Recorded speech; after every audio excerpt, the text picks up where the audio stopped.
Before the Aztecs, before the Spanish conquistadors, there was the awe-inspiring Mayan world. A civilization of astronomers, engineers, warriors and, yes, dreamers who mapped the stars and built cities that scraped the heavens. But behind the majestic temples and intricate calendars were stories of collapse, resilience, and rituals that might keep you wide. Tonight, we're stepping into the misty jungles of Mesoamerica. Even the silence of the night carried whispers of gods, so lie back, close your eyes, and let the jungle drums fade. Subscribe now for more sleepy strolls through ancient worlds, and don't forget to hit the bell icon so you never miss a tale lost in time. This isn't just history. It's the bedtime of an empire. Imagine, if you will, stepping into the humid, verdant world of Mesoamerica around the year 2000 BCE. The air is thick with moisture, punctuated by the calls of howler, monkeys echoing through dense canopies of cecropia and mahogany trees. You find yourself witnessing one of history's most gradual yet profound transformations, as scattered bands of hunter-gatherers slowly, almost imperceptibly, begin to settle into what would eventually become one of the world's most sophisticated civilizations. The people you observe speak an ancient form of what we now call Mayan languages, their words flowing with the same cadences that would later describe complex astronomical calculations and elaborate royal genealogies. But in this early pre-classic period, from roughly 2000 to 1000 BCE, their conversations center on more immediate concerns: the movement of deer herds, the ripening of wild fruits, and the mysterious properties of a particular grass that seems to produce larger, more nutritious seeds when tended carefully. Lumen learning tells us that these early Maya were already distinguished by their linguistic unity across the southern Maya area, a region encompassing parts of modern-day Guatemala, Belize, Honduras, and southern Mexico. Yet their material culture remained remarkably simple, consisting primarily of woven baskets, wooden digging sticks, and carefully knapped stone tools. The transformation from nomadic hunting and gathering to settled agriculture was not a sudden revelation, but a gradual process that unfolded over centuries. Picture a typical band of these early Maya moving through their seasonal rounds. In the dry season, they might camp near permanent water sources, constructing temporary shelters from saplings and palm fronds. The men would venture out with their atlas spear-throwing devices that could propel darts with deadly accuracy, hunting deer, peccaries, and the occasional tapir. Meanwhile, women and children gathered an impressive variety of forest foods: ramon nuts, which could be ground into nutritious flour, wild avocados, various palm hearts, and an abundance of medicinal plants whose properties had been carefully cataloged over generations. But it was maize or corn, as we know it today, would ultimately transform their entire way of life. Lumen learning reveals that analysis of bones from early Maya grave sites shows that maize had become a major component of their diet by this time. Though fish, meat from game animals, and other hunted or gathered foods still formed a significant portion of their sustenance, the development of agriculture required an intimate understanding of the tropical environment that could only be acquired through generations of careful observation. These early farmers had to learn the subtle signs that indicated the proper time for clearing forest plots, the complex relationships between different plants that could be grown together, and the intricate timing required to maximize yields. In a climate where the boundary between wet and dry seasons could mean the difference between abundance and starvation, the process of clearing land for agriculture involves sophisticated ecological knowledge that would make modern permaculturists envious. Using only stone axes and fire, small groups would carefully select plots of secondary forest areas that had been previously cleared and allowed to regrow, making them easier to manage than primary rainforest. They would girdle the larger trees by cutting through the bark around the circumference, effectively killing the tree while leaving the trunk standing to provide support for climbing crops like beans. Smaller trees and undergrowth would be cut and left to dry during the brief dry season. When the rains began, these dried plant materials would be burned in carefully controlled fires that enriched the soil with ash while eliminating pests and weeds. The timing had to be precise, burned too early, and the rains might not come to germinate the seeds. Burned too late, and the wet season would make burning impossible. This agricultural technique, known as slash and burn, or milpa agriculture, would remain central to Maya farming for thousands of years. History on the Net describes how maize, beans, and squash formed the foundation of this agricultural system, a combination that nutritionists now recognize as providing a nearly complete protein profile. The Maya called this the Three Sisters, and the plants were grown together in a sophisticated polyculture system. Maize provided a natural trellis for beans, which in turn fixed nitrogen in the soil to nourish all three crops. Squash spread across the ground, its broad leaves suppressing weeds while its roots helped retain soil moisture. The gradual shift toward agriculture was accompanied by equally subtle but significant changes in material culture. The development of basic pottery marked a crucial technological advancement. These early ceramic vessels were simple in design, rounded bowls and jars with occasional slipped surfaces that provided a smooth, water-resistant finish. But their significance extended far beyond mere utility. Pottery allowed for better food storage, making it possible to save surplus grain from good harvests to sustain communities through leaner times. The ability to boil foods in waterproof containers opened up new culinary possibilities and made nutrients more accessible, particularly for young children and elderly community members. Archaeological evidence from sites across the Maya region reveals the gradual emergence of permanent settlements during this period. Unlike their nomadic predecessors, these early farming communities began constructing more substantial dwellings designed to last multiple seasons. Houses were typically oval or rectangular structures with walls of wooden posts plastered with clay and roofed with palm thatch. The floors were often of packed earth, raised slightly above ground level to protect against flooding during the intense tropical downpours. Community organization remained relatively egalitarian during this early period. Extended families formed the basic social unit, with several related households clustering together in small hamlets. Leadership was likely informal, based on age, experience, and knowledge, rather than inherited status.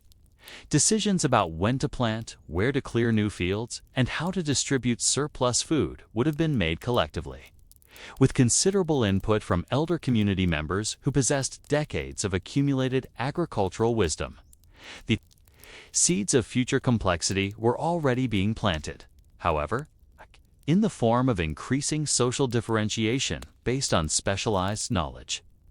Certain individuals began to distinguish themselves as particularly skilled in specific areas. Perhaps one person developed expertise in pottery making, another in reading weather patterns, and still another in understanding the medicinal properties of forest plants. This specialization created the first tentative networks of exchange and interdependence that would eventually blossom into the extensive trade networks of the Classic period. Religious beliefs during this early period centered on the forces of nature that directly impacted daily survival. The rain god, later known as Chak, was already emerging as a central figure in Maya spirituality, as were various earth deities associated with agricultural fertility. Ritual practices were likely simple but meaningful offerings of first fruits, ceremonies to ensure adequate rainfall, and rites of passage marking important transitions in the agricultural and human life cycles. As you observe these early Maya communities, you might wonder about the pace of change in their world. Unlike our modern era of rapid technological advancement, transformation occurred on a generational timescale. A farmer might use essentially the same tools and techniques his great-grandfather had employed. with innovations accumulating slowly through countless small improvements and adaptations. This stability was both a strength and a limitation. It provided deep cultural continuity and environmental sustainability. But it also meant that responses to challenges like climate change or population pressure developed slowly. The archaeological record from this period is frustratingly sparse in some ways, as the humid, tropical climate quickly decomposes organic materials like wood, textiles, and food remains. What we do have are fragments of pottery, stone tools, and the enduring outlines of ancient dwellings revealed through careful excavation. These material remains tell us tantalizingly little about the rich inner lives of these early Maya. Their stories, their dreams, their daily conversations, and their understanding of their place in the cosmos. Yet, even from these limited remains, we can sense the foundations being laid for future achievements. The astronomical knowledge that would later produce incredibly accurate calendars was rooted in the practical need to time agricultural activities. The mathematical concepts that would culminate in complex calculations were emerging from the daily requirements of measuring land, counting harvest yields, and tracking the passage of seasons. What questions might these early Maya have pondered as they sat around their evening fires, listening to the symphony of tropical night sounds? Did they wonder about the patterns they observed in the heavens, the regular movement of stars that helped them navigate both physical and temporal landscapes? Did they speculate about the origins of the strange seeds that, when planted and tended, transformed into the tall stalks that sustained their communities? As we transition into the Middle Pre-Classic period, from approximately 1000 to 400 BCE, you would notice the pace of change accelerating, though still proceeding at what we might consider a leisurely speed by modern standards. The scattered farming hamlets of the early Classic were gradually coalescing into something more substantial, the first recognizable Maya communities that we might dignify with the term villages or even towns. Lumen Learning describes how this period witnessed the emergence of complex society with elite classes, entrenched religious practices, and organized military forces. But what did this transformation actually look like to someone living through it? How did egalitarian farming communities gradually evolve into stratified societies with rulers and subjects, priests and farmers, warriors and artisans? The process was so gradual that no single generation would have recognized it as revolutionary. Imagine a farming family in the year 900 BCE, living much as their ancestors had for centuries. Their daily routines revolved around the agricultural calendar, clearing and burning fields, planting and weeding crops, harvesting and storing grain. But gradually, almost imperceptibly, their world was becoming more complex. One of the first signs of this growing complexity was the appearance of prestige goods objects that served no practical function but carried significant social meaning. Lumen Learning mentions the emergence of obsidian mirrors and jade mosaics during this period. These artifacts represent far more than mere luxury items. They signal the development of long-distance trade networks, specialized craftsmanship, and social hierarchies sophisticated enough to demand and support such elaborate displays of status. Obsidian, volcanic glass prized for its razor-sharp edges and lustrous appearance, had to be imported from highland Guatemala, hundreds of miles from many Maya communities. The logistics of this trade were staggering for a society without wheeled vehicles or pack animals. Every piece of obsidian had to be carried by human porters along forest paths and river routes, making it incredibly valuable in lowland Maya communities. The fact that some individuals could command access to enough obsidian to create decorative mirrors rather than practical tools suggests the emergence of significant social stratification. Jade held even greater significance in Maya culture. Valued not merely for its beauty, but for its symbolic association with water, fertility, and eternal life. The green stone was believed to contain the essence of growing plants and life-giving rain.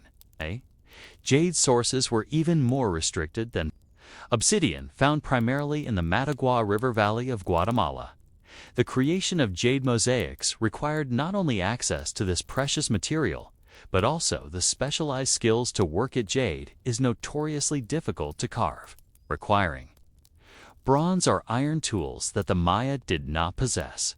Instead, they used string and abrasive sand to slowly cut and shape the hard stone, a process that could take weeks or months for a single piece. The appearance of these prestige goods coincided with significant changes in community organization. Villages began to include central plazas and earthen mounds, occasionally enhanced by masonry. These weren't arbitrary architectural choices, but reflected fundamental shifts in social and religious organization. The central plaza served as a community gathering space where important decisions could be made collectively. But it also provided a stage for the emerging elite to display their status and authority. The earthen mounds represented even more significant developments. These structures required coordinated labor from multiple families, suggesting the emergence of leadership capable of organizing and directing community projects. But more than that, they reflected changing religious beliefs and practices. Many of these mounds served as platforms for temples or elite residences, literally elevating certain individuals above their neighbors and creating physical manifestations of social hierarchy. The construction of these early monumental architecture provides fascinating insights into Maya engineering capabilities and social organization, without metal tools, wheels, or draft animals. Every basket of earth had to be dug with wooden implements and carried by hand to the construction site. The largest mounds of this period contained thousands of cubic meters of fill material, representing countless hours of collective labor. The fact that communities were willing to invest such enormous effort in these projects suggests both strong social cohesion and powerful leadership. Lumen, learning, notes that carved stone stele began appearing during this period, adorned with portraits of rulers but still lacking hieroglyphic writing. These monuments represent another crucial development in Maya civilization, the emergence of individual leadership, and the need to memorialize specific rulers and their achievements. The creation of stone stele required entirely new sets of skills and social arrangements. First, suitable stone had to be identified and quarried, often from sources miles away from the communities where the monuments would be erected.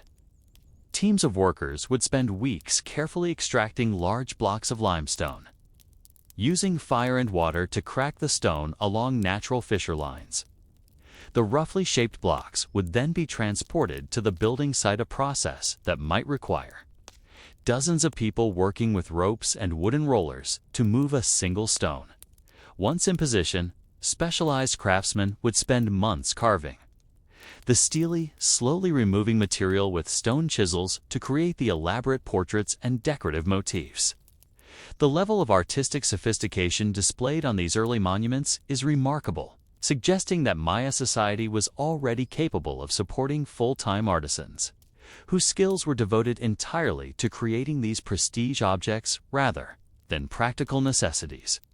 The images carved on Middle Pre-Classic stele provide our first glimpses of Maya rulers as individuals rather than generic authority figures.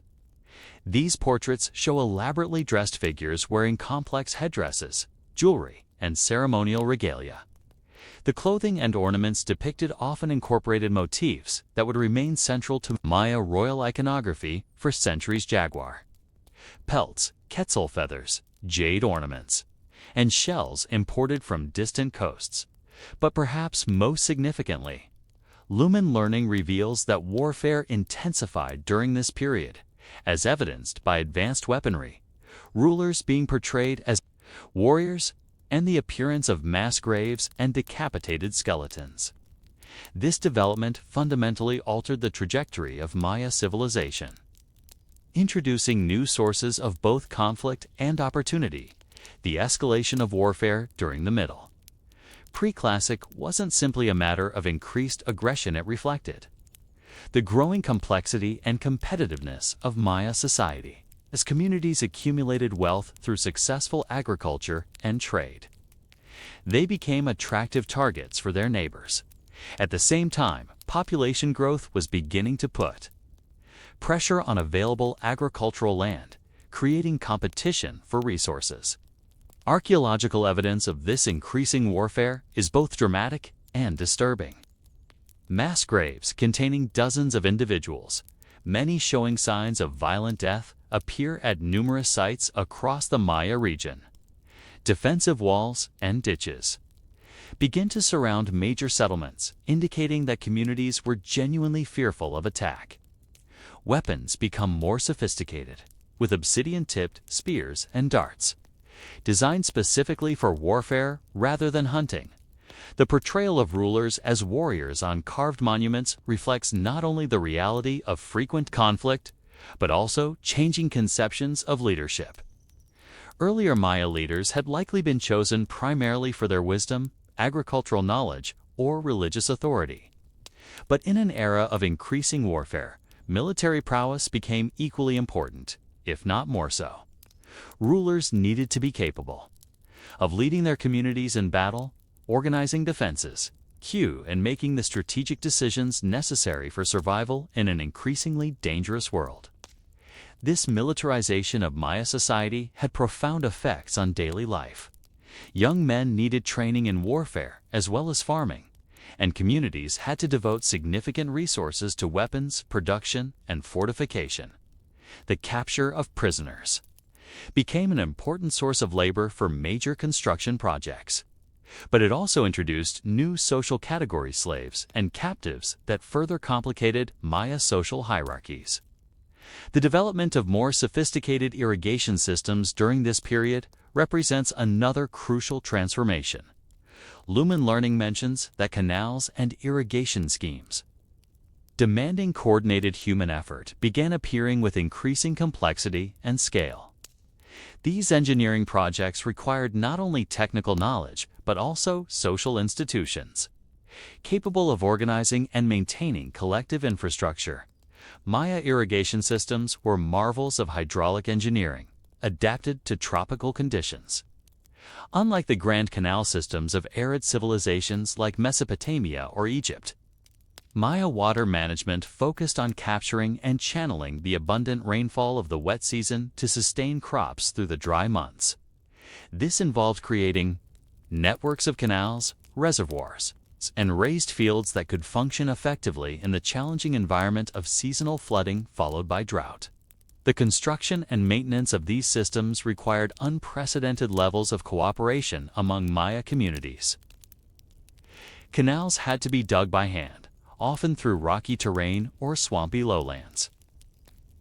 The precise gradients necessary to ensure proper water flow had to be calculated and maintained through constant upkeep. Most challenging of all, agreements had to be reached about water allocation among different communities and user groups, decisions that could literally mean the difference between abundance and famine. These hydraulic projects also demanded new forms of technical expertise.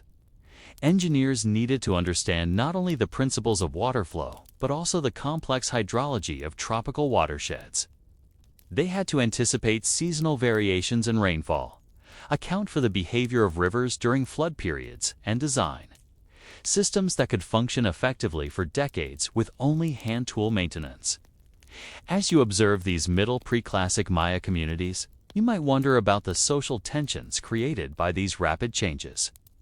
Traditional egalitarian values would have come into conflict with emerging hierarchies based on wealth, military success, and specialized knowledge. How did families whose ancestors had made decisions collectively adapt to societies where individual rulers held supreme authority? How did communities balance their need for strong military leadership against their desire for wise and benevolent governance? The answers to these questions were still being worked out during the Middle Pre-Classic period, as Maya society experimented with different forms of political organization and social control. The solutions they developed would ultimately produce the spectacular achievements of the Classic period. But they would also create internal contradictions and vulnerabilities that would contribute to the eventual transformation of Maya civilization. What dreams and fears might have occupied the minds of people living through this era of rapid change? Did they sense that their world was being fundamentally transformed, or did the changes seem like natural adaptations to new circumstances? How did they reconcile their inherited traditions with the demands of an increasingly complex and competitive world? The late pre-classic period, spanning roughly from 400 BCE to 100 CE, represents the culmination of nearly 2 millennia of gradual development. By now, the Maya had evolved from scattered hunting and gathering bands into sophisticated urban civilizations capable of achievements that would astound later observers. Yet this transformation remained rooted in the same fundamental relationship with the tropical environment that had sustained their ancestors for countless generations. Lumen learning tells us that some of the earliest surviving examples of Maya writing appear from the 3rd century BCE, representing one of humanity's greatest intellectual achievements, the independent invention of a complete writing system. But to understand the magnitude of this accomplishment, we need to consider not just the technical challenges of creating a script capable of recording human speech, but also the social and cultural developments that made such a system both necessary and possible. The emergence of Maya writing reflects the increasing complexity of late pre-classic society. Communities had grown large enough to require more sophisticated record-keeping than human memory alone could provide. Trade networks had expanded too, encompass much of Mesoamerica, creating needs for contracts, inventories, and correspondence between distant partners. Religious practices had evolved to include elaborate ceremonies with precise timing requirements that demanded accurate calendrical calculations. Most importantly, rulers had begun establishing dynastic claims that needed to be recorded and legitimized for future generations. The Maya writing system was unlike any other script in the ancient world. Rather than using a simple alphabet where each symbol represents a single sound, or a purely logographic system where each symbol represents a complete word, Maya script employed a sophisticated combination of both approaches. Individual glyphs could function as syllabic signs representing specific sounds, as logograms representing entire words or concepts, or as semantic determinatives that clarified the meaning of adjacent signs. This complexity made Maya writing extraordinarily flexible and expressive, capable of recording everything from mundane administrative records to elaborate poetic compositions. But it also made the system challenging to learn and use, requiring years of specialized training to achieve fluency. The existence of Maya scribes as a distinct professional class indicates that late pre-classic society had become wealthy and specialized enough to support individuals whose primary occupation was reading and writing rather than food production. Lumen learning notes that the glyph-based system reflects religious beliefs, including jaguar worship, elite bloodletting rituals, and offerings to deities.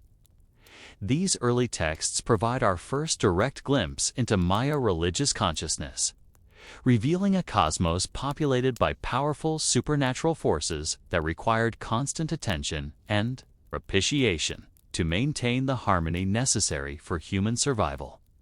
Jaguar worship held particular significance in Maya religion, reflecting the great cat's role as the most powerful predator in the Mesoamerican environment.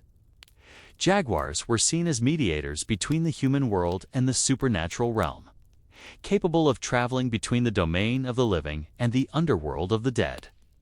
Maya rulers often took jaguar names and wore jaguar pelts to emphasize their connection to this powerful spiritual force. The jaguar's spotted coat was associated with the starry night sky, linking the earthly animal to cosmic forces that govern the passage of time and the cycles of agricultural productivity.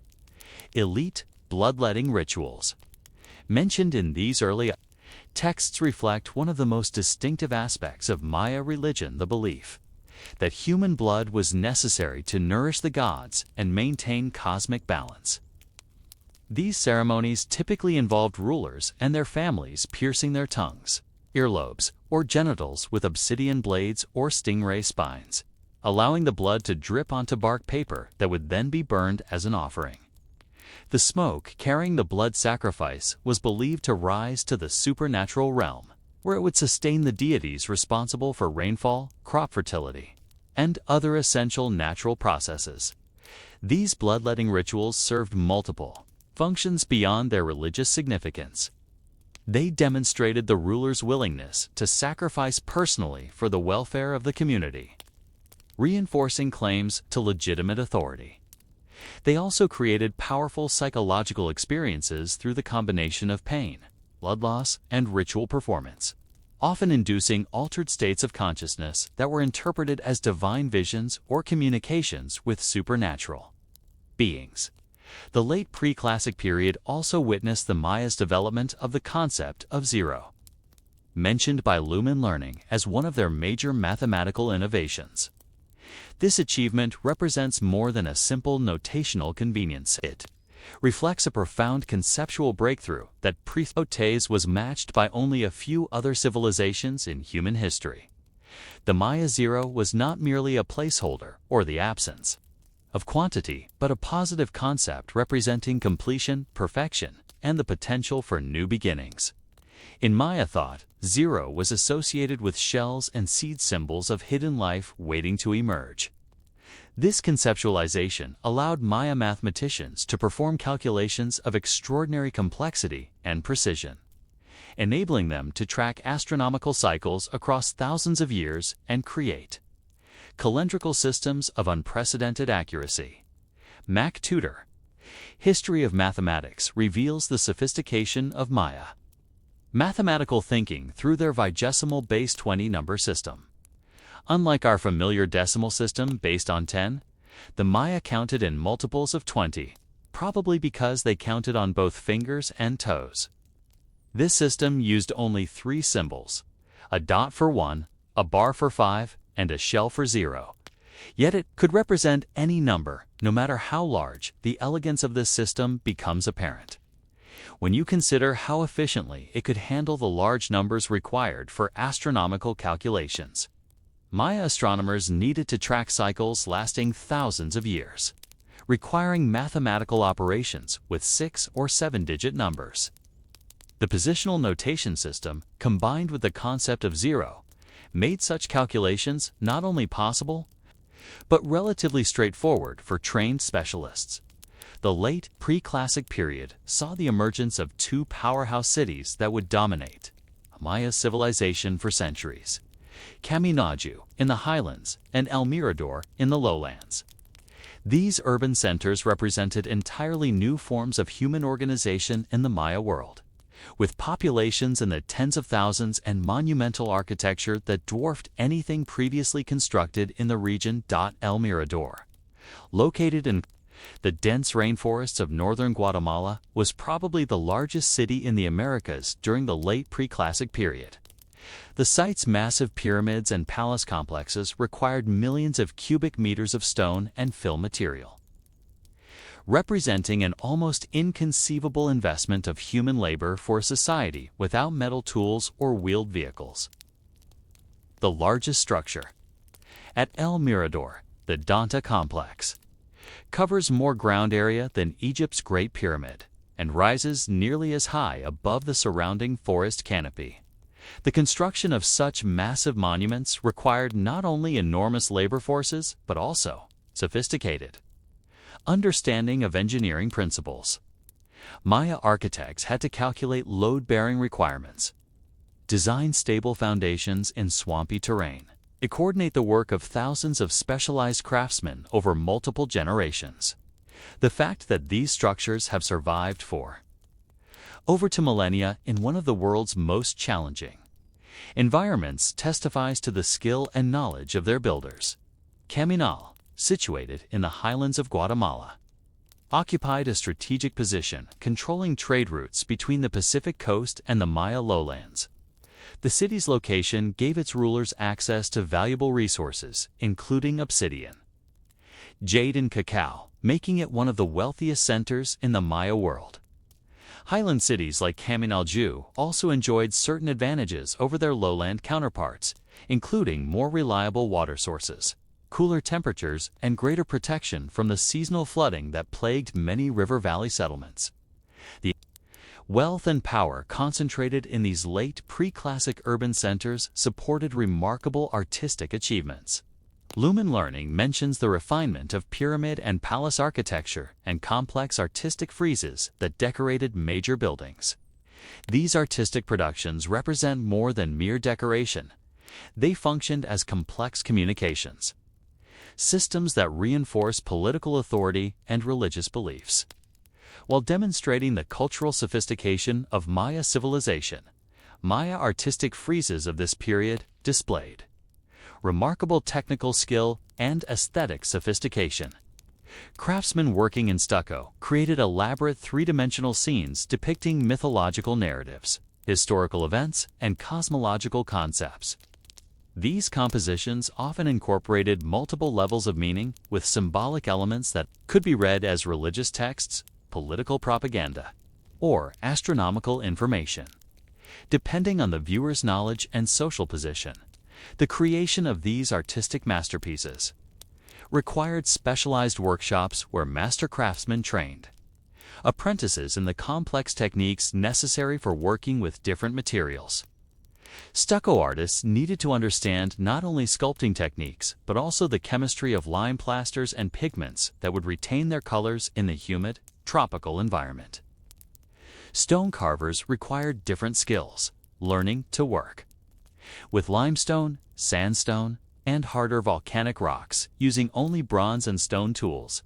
As we conclude our examination of the late pre-classic period, we can see that the Maya had successfully completed their transformation from simple farmers to members of one of the world's most sophisticated civilizations. They had developed writing, mathematics, astronomy, monumental architecture, and complex political systems that would serve as foundations for even greater achievements in the centuries to come. Yet questions remain about this remarkable transformation. How did decentralized farming communities manage to coordinate the massive labor investments required for projects like El Mirador? What social mechanisms allowed Maya society to maintain cultural continuity while undergoing such rapid change? And perhaps most intriguingly, what internal dynamics were already developing that would eventually lead to the transformation and reorganization of Maya civilization during the so-called collapse of the classic period? The answers to these questions lay hidden in the forest cities that Maya engineers and architects were already beginning to design and construct. The stage was set for the classic period, when Maya civilization would reach heights of achievement that continue to inspire wonder and admiration more than 1,000 years after their greatest cities were abandoned to the encroaching jungle. In the pre-dawn darkness of a Maya farming community during the height of the classic period, around 650 CE, you would wake to a world governed by rhythms that had remained essentially unchanged for over 1,000 years. The air is cool and still, carrying the lingering moisture from the previous night's brief shower and the rich, earthy sense of the tropical forest that surrounds the settlement. Somewhere in the distance, a howler monkey's territorial roar echoes across the canopy. But otherwise, the world remains quiet, suspended in that magical moment between night and day that the Maya considered sacred to new beginnings. This is the hour when Maya families throughout Mesoamerica begin their daily routines, following patterns established by countless generations of ancestors. History on the Net tells us that a Maya farming family would start their day early, with the extended family sleeping together in their one-room house on reed mats. But this simple description barely captures the intimate complexity of Maya domestic life or the profound ways in which their daily routines connected them to the natural and supernatural worlds that governed their existence. The Maya house, where you might find yourself, was a marvel of practical engineering adapted to the tropical ingenique. Life were the tropical environment, constructed without a single metal nail or tool. The dwelling represented centuries of accumulated knowledge about building techniques suitable for a climate characterized by intense heat, torrential rains, and abundant humidity. The walls were made from wooden posts driven into the ground and bound together with vines and rope, then plastered with a mixture of clay, lime, and organic matter that dried into a smooth, water-resistant surface. The roof was perhaps the most crucial element of the structure, consisting of carefully layered palm fronds or grass thatch that could shed the heaviest tropical downpours, while allowing air circulation to keep the interior cool. Maya builders understood that the steep angle of the roof was essential too shallow, and water would penetrate. Too steep and strong winds could tear the thatch away. The precise techniques for selecting, preparing, and laying thatch were closely guarded knowledge passed down through families of specialized builders. Inside this single room, which might measure only 12 by 15 feet, lived an extended family that could include grandparents, parents, children, and sometimes unmarried siblings or cousins. The sleeping arrangements reflected both practical necessities and social relationships.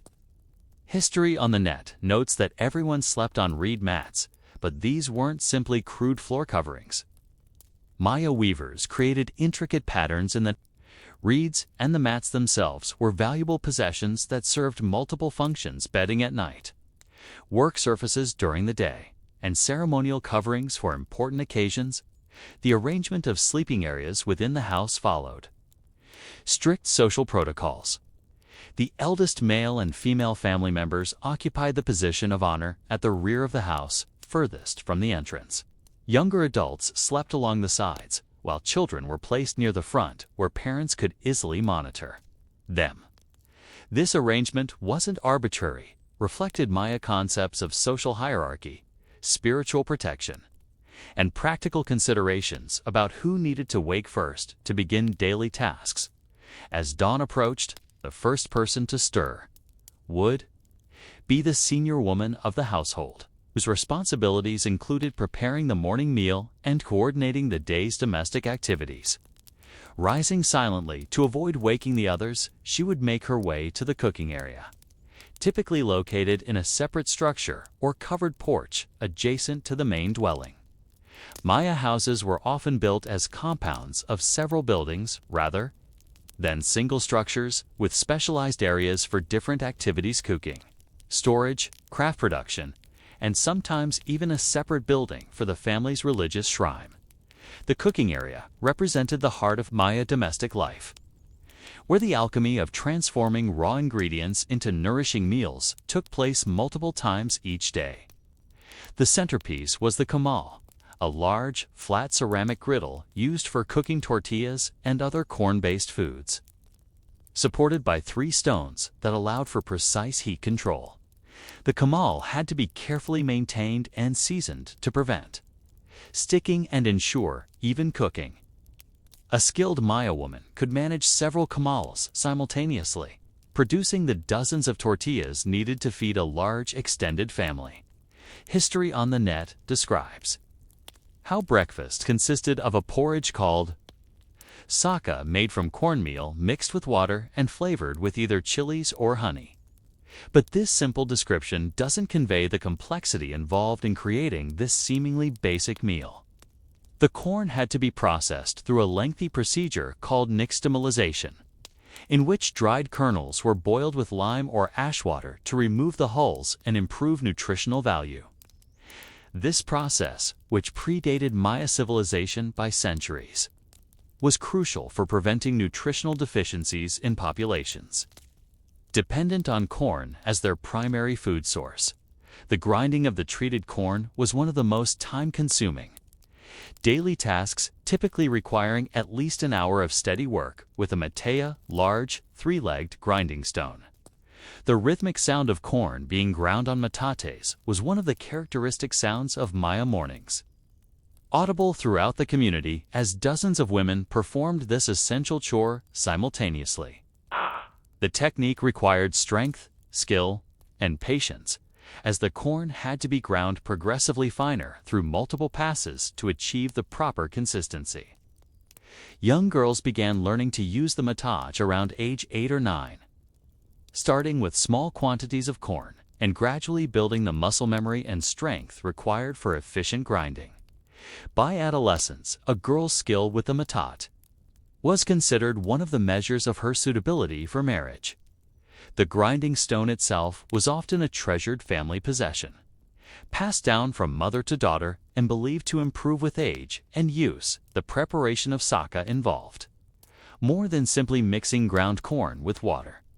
The proportions had to be carefully adjusted based on the intended use, thicker for a substantial morning meal, thinner for the midday drink that workers would carry to the fields. The flavoring required additional preparation, as chilies needed to be roasted and ground, while honey had to be carefully strained to remove wax and other impurities. A skilled cook could vary the recipe based on seasonal availability, family preferences, and special occasions, creating subtle variations that gave each household saka its distinctive character. As the morning meal was being prepared, other family members began their daily routines. History on the net tells us that men and boys wore simple loincloths and added a cape if they were cold, while women and girls wore blouses and long skirts. This basic clothing description, however, doesn't capture the remarkable textile traditions that made Maya clothing both functional and beautiful. Maya textiles represented one of their highest artistic achievements, incorporating complex patterns and symbolic meanings that could communicate the wearer's social status, community affiliation, and personal history. Even the simplest garments required months of work, from preparing the cotton or agave fibers to spinning thread, dyeing it with natural colors, and finally weaving the finished cloth on backstrap looms. The men's loincloth, while appearing simple, was typically woven with decorative borders that identified the wearer's hometown or family lineage. The cloth itself had to be strong enough to withstand the rigorous activities of farming and hunting while remaining comfortable in the tropical heat. Maya weavers achieved this through careful selection of fibers and sophisticated understanding of different weaving techniques that could produce fabrics with varying weights, textures, and durability. Women's clothing was even more elaborate, with blouses featuring intricate embroidered designs that could take weeks to complete. These embroidered patterns weren't merely decorative, they often incorporated religious symbols, astronomical references, and genealogical information that served as a form of wearable literature. A woman's hoopil, or traditional blouse, is expected to last for years and often became a treasured heirloom passed down through generations. The capes mentioned for cold weather were necessary even in the tropical Maya lowlands, where temperatures could drop significantly during the brief, dry season. These garments were typically woven from cotton or maguey fiber and often featured water-resistant treatments that helped protect the wearer from both cold and rain. The ability to regulate body temperature was crucial for people whose work required them to be outdoors in all-weather conditions. As family members gathered for the morning meal, the social dynamics of Maya family life became apparent. History on the net notes that the extended family structure created complex relationships and responsibilities that governed daily interactions. Age and gender determined seating arrangements, speaking order, and food distribution, with the eldest family members receiving the choicest portions and the greatest deference. The morning meal was typically consumed in companionable silence, as Maya culture placed great emphasis on the proper consumption of food as a sacred act. Corn was considered a gift from the gods according to Maya creation mythology. Humans themselves were created from corn and its consumption required appropriate respect and gratitude. Brief prayers or offerings might be made before eating, acknowledging the spiritual significance of the meal and asking for continued abundance. Children's behavior during meals was carefully monitored and corrected, as this was considered crucial training for later social interactions. Young Maya learned not only proper eating etiquette, but also the social hierarchies and cultural values that would govern their adult lives. Boys learned to defer to their elders and sisters, while girls learned the complex set of domestic responsibilities they would inherit as adult women. After the meal, the day's work assignments were typically discussed and coordinated. History on the net tells us that men and boys went off to tend fields called milpas, where maize, beans, and squash grew together, while women worked daily in their homes, cooking, grinding corn, raising children, tending gardens, checking beehives, and weaving cloth for their own clothes and the market. But this division of labor, while generally accurate, doesn't capture the flexibility and overlap that characterized Maya work patterns. Seasonal demands often required all family members to contribute to whatever tasks were most urgent.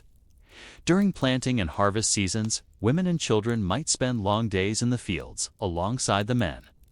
During the dry season, when agricultural work slowed, men might contribute more to domestic crafts and community projects.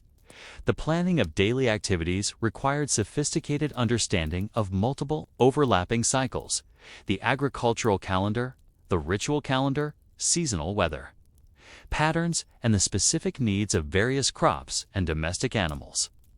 Maya families had to coordinate their activities not only with natural rhythms, but also with community obligations such as tribute payments, religious festivals, and collective work projects. As dawn broke fully and the tropical heat began to build, you would see Maya families dispersing to their various daily tasks, each person carrying the tools and knowledge necessary for their specialized contributions to family and community survival. The day ahead would be filled with activities that connected them intimately to their environment, while maintaining the complex social relationships that made Maya civilization possible. What thoughts might have occupied the minds of these Maya families as they began another day? Did they contemplate the remarkable achievements of their civilization, the great cities, the sophisticated calendar, the complex trade networks that brought exotic goods from across Mesoamerica? Or were their concerns more immediate and practical, the health of their crops, the weather patterns that could determine abundance or scarcity, the complex social obligations that governed their relationships with neighbors and relatives? As the morning sun climbed higher and the tropical heat began to assert its dominance, Maya families throughout the region dispersed to pursue the complex array of activities that sustained their civilization. The apparent simplicity of their daily routines masked sophisticated knowledge systems that had been refined over centuries, enabling them to thrive in one of the world's most challenging environments while supporting one of history's most advanced civilizations. History on the net describes how men and boys went off to tend fields called milpas, where maize, beans, and squash grew together. But this brief description barely hints at the ecological sophistication of Maya agriculture. The milpa system represented one of humanity's most successful examples of sustainable tropical agriculture, capable of feeding dense populations while maintaining soil fertility and forest biodiversity across millennia. The walk to the milpa from the village might take anywhere from a few minutes to several hours, depending on the location of the family's plots and the stage of the agricultural cycle. Maya farmers typically maintained multiple fields in different stages of productions, some newly cleared and planted, others in various phases of growth, and still others lying fallow to restore soil fertility. This rotation system required intimate knowledge of forest succession, soil chemistry, and the complex interactions between different plant species, as you might accompany a Maya farmer on his morning journey to the milpa. You would notice his acute attention to environmental details that escape casual observation. The calls of specific birds indicated weather patterns, while the behavior of insects provided information about the health of crops and the timing of seasonal changes. The farmer's knowledge encompassed not only the plants he cultivated, but also the entire forest ecosystem that surrounded and supported his agricultural activities. The milpa itself would appear at first glance to be chaotic and disorganized compared to the neat rows of modern agriculture. but this apparent disorder reflected sophistication. Understanding of polyculture techniques that maximized productivity while minimizing risk. History on the Net mentions that the central crop was maize, but they also grew chili peppers, sweet, potatoes, avocados, tomatoes, papaya, onions, and garlic.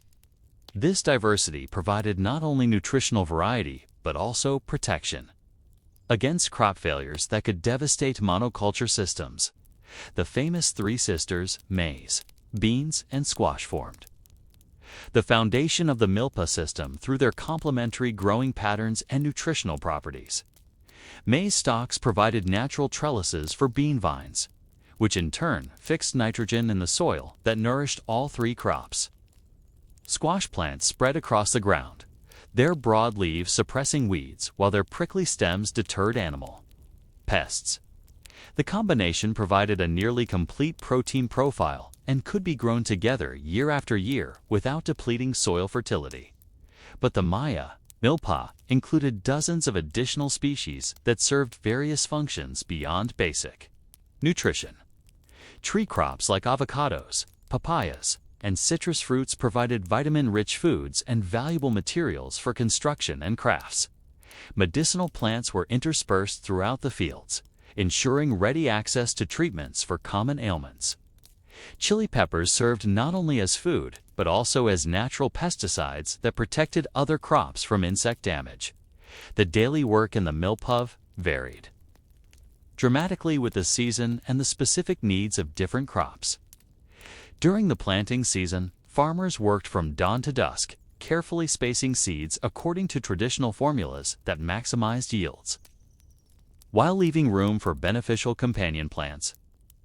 The timing of planting required precise coordination, with seasonal rains too early, and seeds might rot in dry soil too late, and the growing season might be too short for proper maturation. Weeding represented one of the most time-consuming aspects of milpa management, requiring regular attention throughout the growing season. But Maya farmers understood that not all volunteer plants were weeds. Many wild species provided valuable foods, medicines, or materials when left to grow alongside cultivated crops. The decision about which plants to remove required detailed knowledge of botanical relationships and careful judgment about the balance between competition and beneficial interactions. History on the Net mentions that Maya farmers had no draft animals such as horses or oxen to help with plowing or carrying, meaning that manpower alone did all the work. This limitation necessitated ingenious solutions for managing heavy labor requirements. Maya farmers developed sophisticated techniques for soil preparation using only wooden digging sticks and fire, creating planting beds that could support intensive cultivation without mechanized equipment. The absence of metal tools meant that Maya farmers relied on implements made from wood, stone, and bone. The primary agricultural tool was the digging stick, typically made from hardwood and fire-hardened for durability. These simple-appearing tools were actually precisely engineered instruments, with specific dimensions and angles designed for different types of work: planting, weeding, harvesting, and soil preparation. A skilled farmer could accomplish remarkable amounts of work with these basic tools, but the labor requirements were enormous compared to mechanized agriculture. Meanwhile, back in the village, Maya women pursued equally complex and demanding daily routines. History on the Net describes how women worked daily in their homes, cooking, grinding corn, raising children, tending gardens, checking beehives, and weaving cloth for their own clothes and the market. But this catalog of activities barely captures the skill and knowledge required for each of these specialized tasks. The grinding of corn, which we discussed briefly in the morning routine, continued throughout the day as women prepared various meals and snacks. But corn processing involved much more than simple grinding. Women needed to understand the different varieties of maize and their appropriate use. Some types were better for tortillas, others for porridge, and still others for fermented beverages. The processing techniques had to be adjusted accordingly, with different grinding textures, cooking times, and preparation methods. Maya women also maintained kitchen gardens that complemented the men's milpa production. These house gardens typically included herbs, medicinal plants, vegetables for daily consumption, and flowers used in religious ceremonies. The management of these gardens required different skills than field agriculture, as the plants were grown in much smaller spaces and needed more intensive care. Kitchen gardens also served as experimental plots, where women could test new varieties and cultivation techniques before introducing them to the larger milpa system. Beekeeping represented another crucial aspect of women's work that provided both food and trade goods. Maya honey was valued not only as a sweetener, but also for its medicinal properties and its use in preparing fermented beverages for religious ceremonies. History on the Net mentions checking beehives as part of women's daily routine. But this work required sophisticated understanding of bee behavior and seasonal patterns. Maya beekeepers used specially designed log hives that could be managed without destroying the colonies. They understood the relationships between different flowering plants and honey quality, timing their hive management activities to maximize production while maintaining healthy bee populations. The wax produced by the bees was almost as valuable as the honey, serving as a crucial material for various crafts and religious ceremonies. The textile work mentioned so casually in historical accounts represented one of the Maya's highest artistic achievements.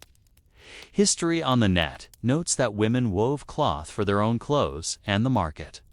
But textile production was actually a complex, multi-stage process that could take months to complete a single garment. The process began with the cultivation and processing of cotton, which required specialized knowledge of plant breeding, harvesting techniques, and fiber preparation. Maya cotton varieties had been selected over centuries for specific qualities: fiber length, strength, color, and spinning characteristics. The harvesting had to be timed precisely to ensure maximum fiber quality, and the processing required careful attention to remove seeds and impurities without damaging the delicate fibers. Spinning the prepared cotton in two. Thread was a skill that required years to master. Maya women used simple spindles, but the technique for producing consistent, strong thread took considerable practice. The quality of the thread determined the quality of the finished cloth, so this stage of production received careful attention. Skilled spinners could produce thread of varying weights and textures, appropriate for different uses: fine thread for decorative work, heavier thread for everyday clothing, and specially prepared thread for ceremonial garments. Dyeing the thread added another layer of complexity, as Maya weavers created an extraordinary range of colors using natural materials. Red came from cochineal insects, blue from indigo plants, yellow from various tree barks, and purple from certain shellfish. Each dye required different preparation techniques and mordants to ensure color fastness. The most skilled dyers could create subtle variations in shade and could combine different dyes to produce complex colors that identified the weaver's hometown or social status. The actual weaving was performed on backstrap looms that allowed for remarkable portability. Weaver could work on her textile anywhere, adjusting her position throughout the day to follow shade or socialize with neighbors. But the simplicity of the loom was deceptive, as Maya weavers created incredibly complex patterns using sophisticated techniques that could take years to learn. The most elaborate textiles incorporated multiple colors, complex geometric designs, and even pictorial representations of religious or historical themes. History on the Net mentions that during the day, men and boys would eat a dumpling made of corn and filled with vegetables and meat while at work. This midday meal, called a tamal, represented another sophisticated food technology that allowed Maya workers to carry nutritious cascade portable meals to distant work sites. Tamales required elaborate preparation, as the corn masa had to be ground to exactly the right consistency mixed with appropriate seasonings and filled with carefully prepared ingredients. The filling might include meat from domesticated animals like turkey or dog, wild game from hunting expeditions, or various vegetables and legumes.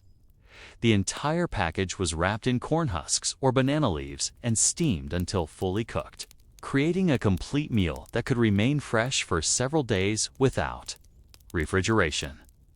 The preparation of tamales was typically a communal activity, with several women working together to prepare large batches for their family's field workers. This collaboration served multiple social functions beyond mere efficiency, provided opportunities for information exchange, social bonding, and the transmission of culinary knowledge to younger women. The specific recipes and preparation. Techniques often carried cultural significance with particular variations associated with specific celebrations or family traditions. As the day progressed and the tropical heat reached its peak, the pace of work gradually slowed during the hottest hours of the afternoon. This wasn't laziness, but practical adaptation to climatic conditions that could be dangerous during periods of intense heat and humidity. Maya workers understood the importance of conserving energy during the most challenging part of the day, resuming more strenuous activities when temperatures moderated in the late afternoon. During these quiet afternoon hours, various maintenance and craft activities continued. Men might spend time repairing tools, weaving baskets, or working on construction projects that required careful attention rather than heavy physical labor. Women might focus on detailed textile work, food preparation for the evening meal, or the instruction of children in various domestic skills. Children's activities during the day provided crucial training for their adult roles. Young boys accompanied their fathers to the milpa, gradually learning agricultural techniques through observation and increasing participation. They learned to identify different plants, understand seasonal cycles, and master the use of agricultural tools. By adolescence, boys were expected to be competent farmers capable of managing their own plots under their father's supervision. Girls learned domestic skills through similar apprenticeship, beginning with simple tasks like gathering firewood or carrying water and gradually taking on more complex responsibilities. By age 10 or 12, a girl might be competent in basic cooking, textile production, and household management. The knowledge required for these tasks was enormous, encompassing not only technical skills but also the social and cultural practices that governed Maya domestic life. History on the Net notes that some families kept livestock, like dogs, ducks, and turkeys. These domestic animals required daily care and provided important protein sources, but their management involved more complexity than might be apparent. Maya dogs served not only as food, but also as hunting companions, guards, and even sacrificial animals for religious ceremonies. They were carefully bred for specific traits and often held emotional significance that went beyond their practical value. Turkeys were particularly important, as they provided not only meat and eggs, but also feathers used in elaborate ceremonial costumes. Turkey husbandry required understanding of breeding cycles, nutritional needs, and disease prevention. The birds had to be protected from predators while being allowed enough freedom to forage for their preferred foods. During certain seasons, turkeys might be fed special diets to improve the quality of their feathers for ceremonial use. As the afternoon shadows lengthened and the heat began to subside, Maya communities prepared for the evening activities that would conclude another day in the complex rhythm of their civilization. The return of men from the fields, the completion of daily domestic tasks, and the preparation for the evening meal marked important transitions in the daily cycle that connected Maya families to the larger rhythms of their natural and social environment. What conversations might have filled Maya homes during these afternoon hours? Did families discuss the day's successes and challenges, share news from other communities, or plan for upcoming festivals and ceremonies? How did they balance their immediate concerns about crops, weather, and family welfare with their participation in the broader cultural and political systems that made their civilization possible. As the tropical sun began its descent toward the western horizon, casting long shadows across the Maya village, the day's scattered activities began to converge into the communal rhythms that defined Maya social life. The return of men and boys from the fields, the completion of women's domestic tasks, and the preparation for the evening meal created a daily ritual that reinforced the social bonds essential to community survival. History on the net tells us that after work, at home, the family would gather for the main meal, filling tortillas a flatbread made of cornmeal dough with vegetables and meat or fish when they had it. But this simple description barely captures the social significance of the evening meal or the complex preparations required to transform the day's labor into nourishing food for the entire extended family. The preparation of the evening meal began hours before the family gathered to eat, as women coordinated the cooking of various dishes that would provide balanced nutrition and satisfy different tastes and preferences. Unlike the simple morning porridge, the evening meal showcased the full range of Maya culinary skills and the blessing abundance that successful farming and foraging could provide. Tortillas formed the foundation of the meal, but their preparation required considerable skill and timing to ensure that dozens of perfectly cooked flatbreads would be ready when the family assembled. Maya women could manage multiple camals simultaneously, rolling out tortilla dough while monitoring previously cooked tortillas to prevent burning. The rhythm of tortilla making was almost music-high, the gentle slap of dough being shaped, the soft sizzle as it hit the hot camal, and the aromatic smoke that signaled perfectly cooked bread.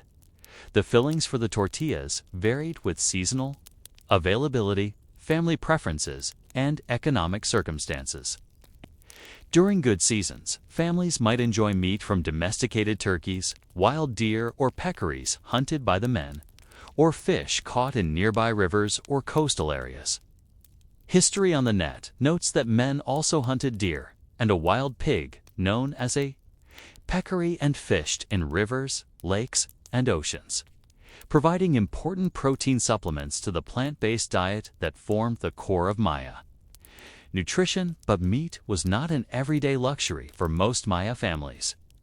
More commonly, the evening tortillas would be filled with bean dishes flavored with chilies and herbs, squash preparations that made use of both the flesh and seeds of the plant, or various wild greens that women gathered during their daily activities. These vegetarian fillings were often more nutritious than meat-based alternatives, providing essential vitamins and minerals that kept Maya families healthy despite the challenges of tropical living. The variety of flavoring agents available to Maya cooks was remarkable, encompassing dozens of different chilies, herbs, spices, and seasonings that created complex flavor profiles in even the simplest dishes. Chocolate, derived from cacao beans, was occasionally available for special occasions, prepared as a frothy drink reserved for adults and often mixed with honey, vanilla, or other flavorings. The preparation of chocolate required specialized knowledge and equipment, making it a luxury that demonstrated both wealth and sophistication as family members returned from their various daily activities. The house gradually filled with the conversations and social interactions that reinforced family bonds and transmitted cultural knowledge to younger generations. Children who had spent the day learning adult skills through observation and participation shared their experiences and received feedback and instruction from parents and grandparents. This informal education system ensured that essential knowledge was preserved and passed down through generations. The seating arrangements for the evening meal followed strict social protocols that reflected Maya concepts of hierarchy, respect, and proper behavior. The eldest family members occupied positions of honor, typically at the rear of the house or in locations that provided the best protection from drafts and insects. Children were arranged according to age and gender, with special attention paid to teaching proper eating etiquette and social behavior. Maya meals were typically consumed in relative quiet, as conversation during eating was considered inappropriate and potentially disrespectful to the food itself. This emphasis on mindful eating reflected deep spiritual beliefs about the sacred nature of corn and other foods that sustained human life. Brief prayers or offerings might precede the meal, acknowledging the gifts of the gods and asking for continued abundance. The evening meal also provided opportunities for family decision-making and planning. After eating, families might discuss the next day's activities, coordinate work schedules, or address problems that had arisen during the day. These conversations required considerable diplomatic skill, as extended families included multiple adult couples with potentially conflicting interests and priorities. The eldest family members typically served as mediators and final arbiters in disputes. Drawing on their accumulated wisdom and experience, History on the Net notes that everyone would settle down to sleep when it got dark.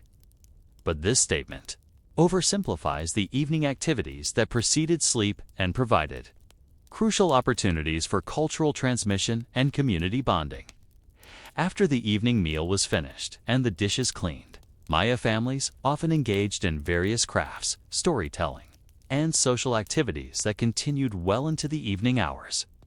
Women might continue their textile work by firelight, taking advantage of the cooler evening temperatures and the social opportunities provided by family gatherings. Young girls learned weaving techniques through careful observation and gradually increasing participation in simpler projects. The patterns and techniques passed down through these evening instruction sessions preserved not only practical skills, but also cultural symbols and artistic traditions that maintained Maya identity across generations. Men might spend evening hours working on various craft projects, carving wooden tools, repairing fishing equipment, or creating religious objects. For upcoming ceremonies, these activities provided opportunities for fathers to instruct sons in essential skills while maintaining the equipment necessary for daily survival. The knowledge required for even apparently simple tasks was considerable, as Maya craftsmen needed to understand the properties of different materials, the appropriate tools and techniques for working them, and the cultural significance of various decorative motifs. Storytelling represented one of the most important evening activities, providing entertainment while transmitting historical knowledge, religious beliefs, and cultural values to younger generations. Maya oral traditions included creation myths, heroic tales, historical narratives, and moral instruction stories that preserved essential cultural information in memorable form. The most skilled storytellers could hold audiences spellbound for hours, weaving together different narrative threads to create complex performances that functioned as both entertainment and education. These stories often incorporated astronomical knowledge, as Maya narratives frequently featured celestial characters and events that paralleled observed movements of stars, planets, and other heavenly bodies. Children learned the names and characteristics of important constellations through stories about divine beings whose adventures explained natural phenomena and provided moral guidance for human behavior. History on the Net mentions that life wasn't all work for Maya commoners, noting that at least every month, a religious festival took place in the city and everyone would go to sing and dance and worship their many gods. These festivals provided crucial breaks from daily routine and offered opportunities for communities to come together in celebration and religious observance. The monthly festivals reflected the Maya understanding of time as cyclical rather than linear, with regular celebrations marking important transitions in agricultural, astronomical, and social cycles. Each festival had its own specific requirements and characteristics, but most involved elaborate preparations that engaged entire communities in cooperative activities. Families might spend weeks preparing special foods, creating ceremonial costumes, or practicing songs and dances for the festivities. Children's participation in these festivals served multiple functions beyond mere entertainment. History on the Net notes that Maya children played with toys, as children do everywhere. but their games and play activities often served as preparation for adult roles and responsibilities. Boys might engage in mock hunts or practice with miniature versions of adult tools, while girls played with dolls and engaged in domestic activities that prepared them for future household management. The ball game called Poketoke, mentioned by history on the net, represented far more than simple entertainment. This game, played on specially constructed courts with rubber balls, carried profound religious significance while providing spectacular public entertainment. The game recreated mythological events and served as a form of divination, with the outcomes believed to influence agricultural fertility, military success, and other crucial community concerns. Watching the ball game provided opportunities for social interaction and community bonding that transcended normal social boundaries. People from different social classes, occupations, and family groups gathered together as spectators, creating shared experiences that reinforced community identity. The skills displayed by the players were admired and emulated by young people, and successful players could achieve considerable social status and recognition as evening deepened into night. Maya families gradually prepared for sleep, following routines that had been refined over generations to ensure comfort and security in the tropical environment. The transition from day to night required various preparations, securing food and valuable items against animal pests, banking, cooking fires to provide warmth and protection, and arranging sleeping areas to maximize comfort while maintaining appropriate social relationships. The darkness of the tropical night was profound. It's unbroken by any artificial lighting beyond the flickering glow of carefully tended fires. Maya families developed acute sensitivity to the sounds of the night forest, learning to distinguish between the normal calls of nocturnal animals and the unusual sounds that might indicate danger or opportunity. Night sounds provided information about weather patterns, the movement of animals, and the activities of neighboring communities. Sleep itself was governed by cultural practices that reflected Maya beliefs about the spiritual significance of dreams and the vulnerability of sleeping humans to supernatural influences. Children might receive protective amulets or undergo brief blessing rituals before sleep. Adults arranged their sleeping positions to provide mutual protection while maintaining the social hierarchies that governed waking life. The quality of sleep was crucial for people. Survival depended on physical labor and mental alertness.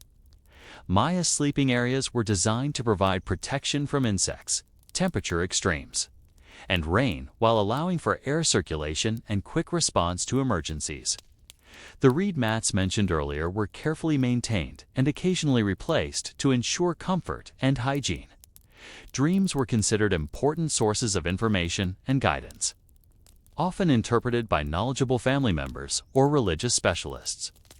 Significant dreams might influence daily decisions, agricultural planning, or social relationships.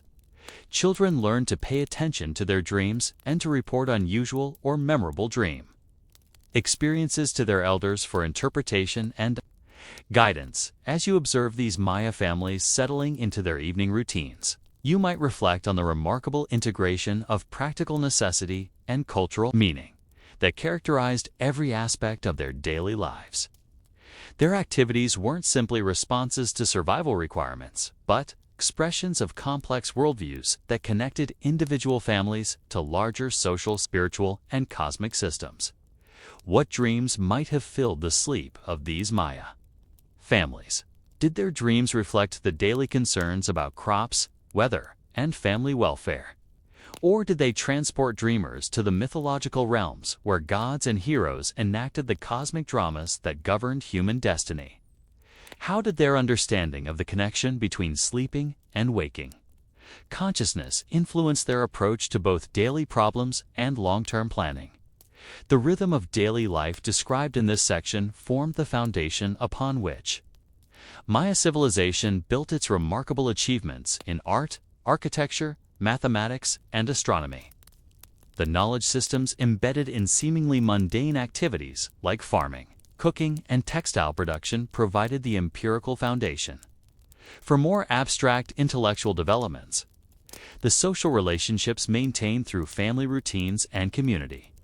Festivals created the stability and cooperation necessary for major collective enterprises like city construction and long-distance trade, as night settled fully over the Maya world.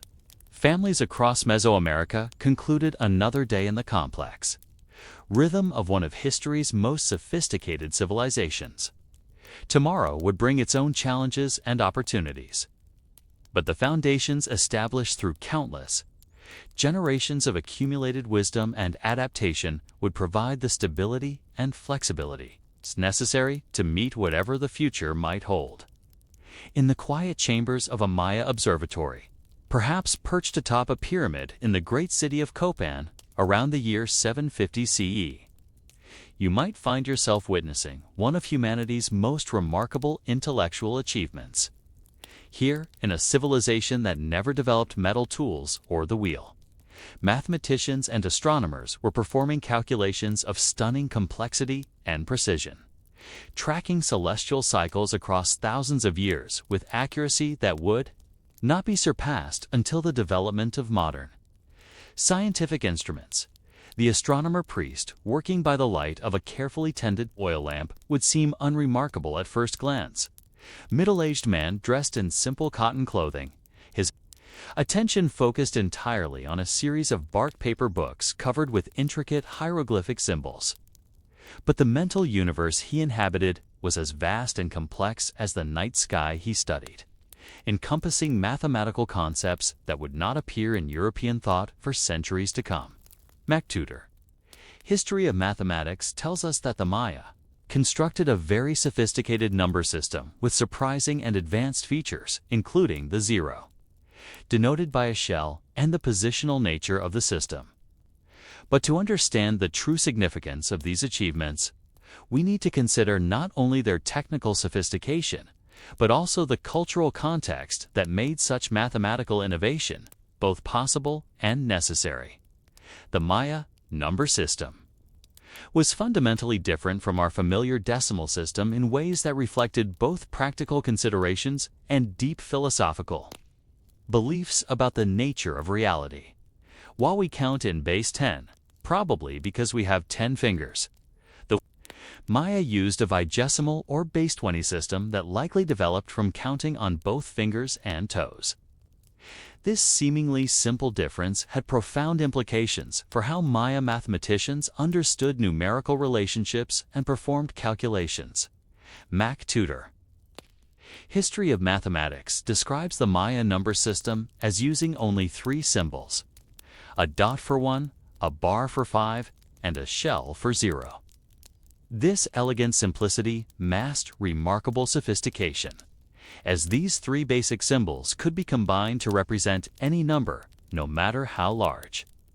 The dot and bar system allowed for efficient representation of numbers from 1 to 19, with larger numbers expressed through positional notation that multiplied place values by 20. The development of this numerical system required generations of mathematical thinking and practical application. Early Maya mathematicians needed to solve problems related to trade, tribute collection, calendar calculations, and architectural construction. The base 20 system proved particularly well suited to these applications, as it could handle both the small numbers involved in daily transactions and the large numbers required for astronomical calculations with equal facility. But the Maya innovation that most captures the imagination of modern mathematicians is their independent discovery of zero. MacTutor History of Mathematics notes that the zero is denoted by a shell for reasons we cannot explain. But this mysterious symbol represents one of humanity's greatest conceptual breakthroughs.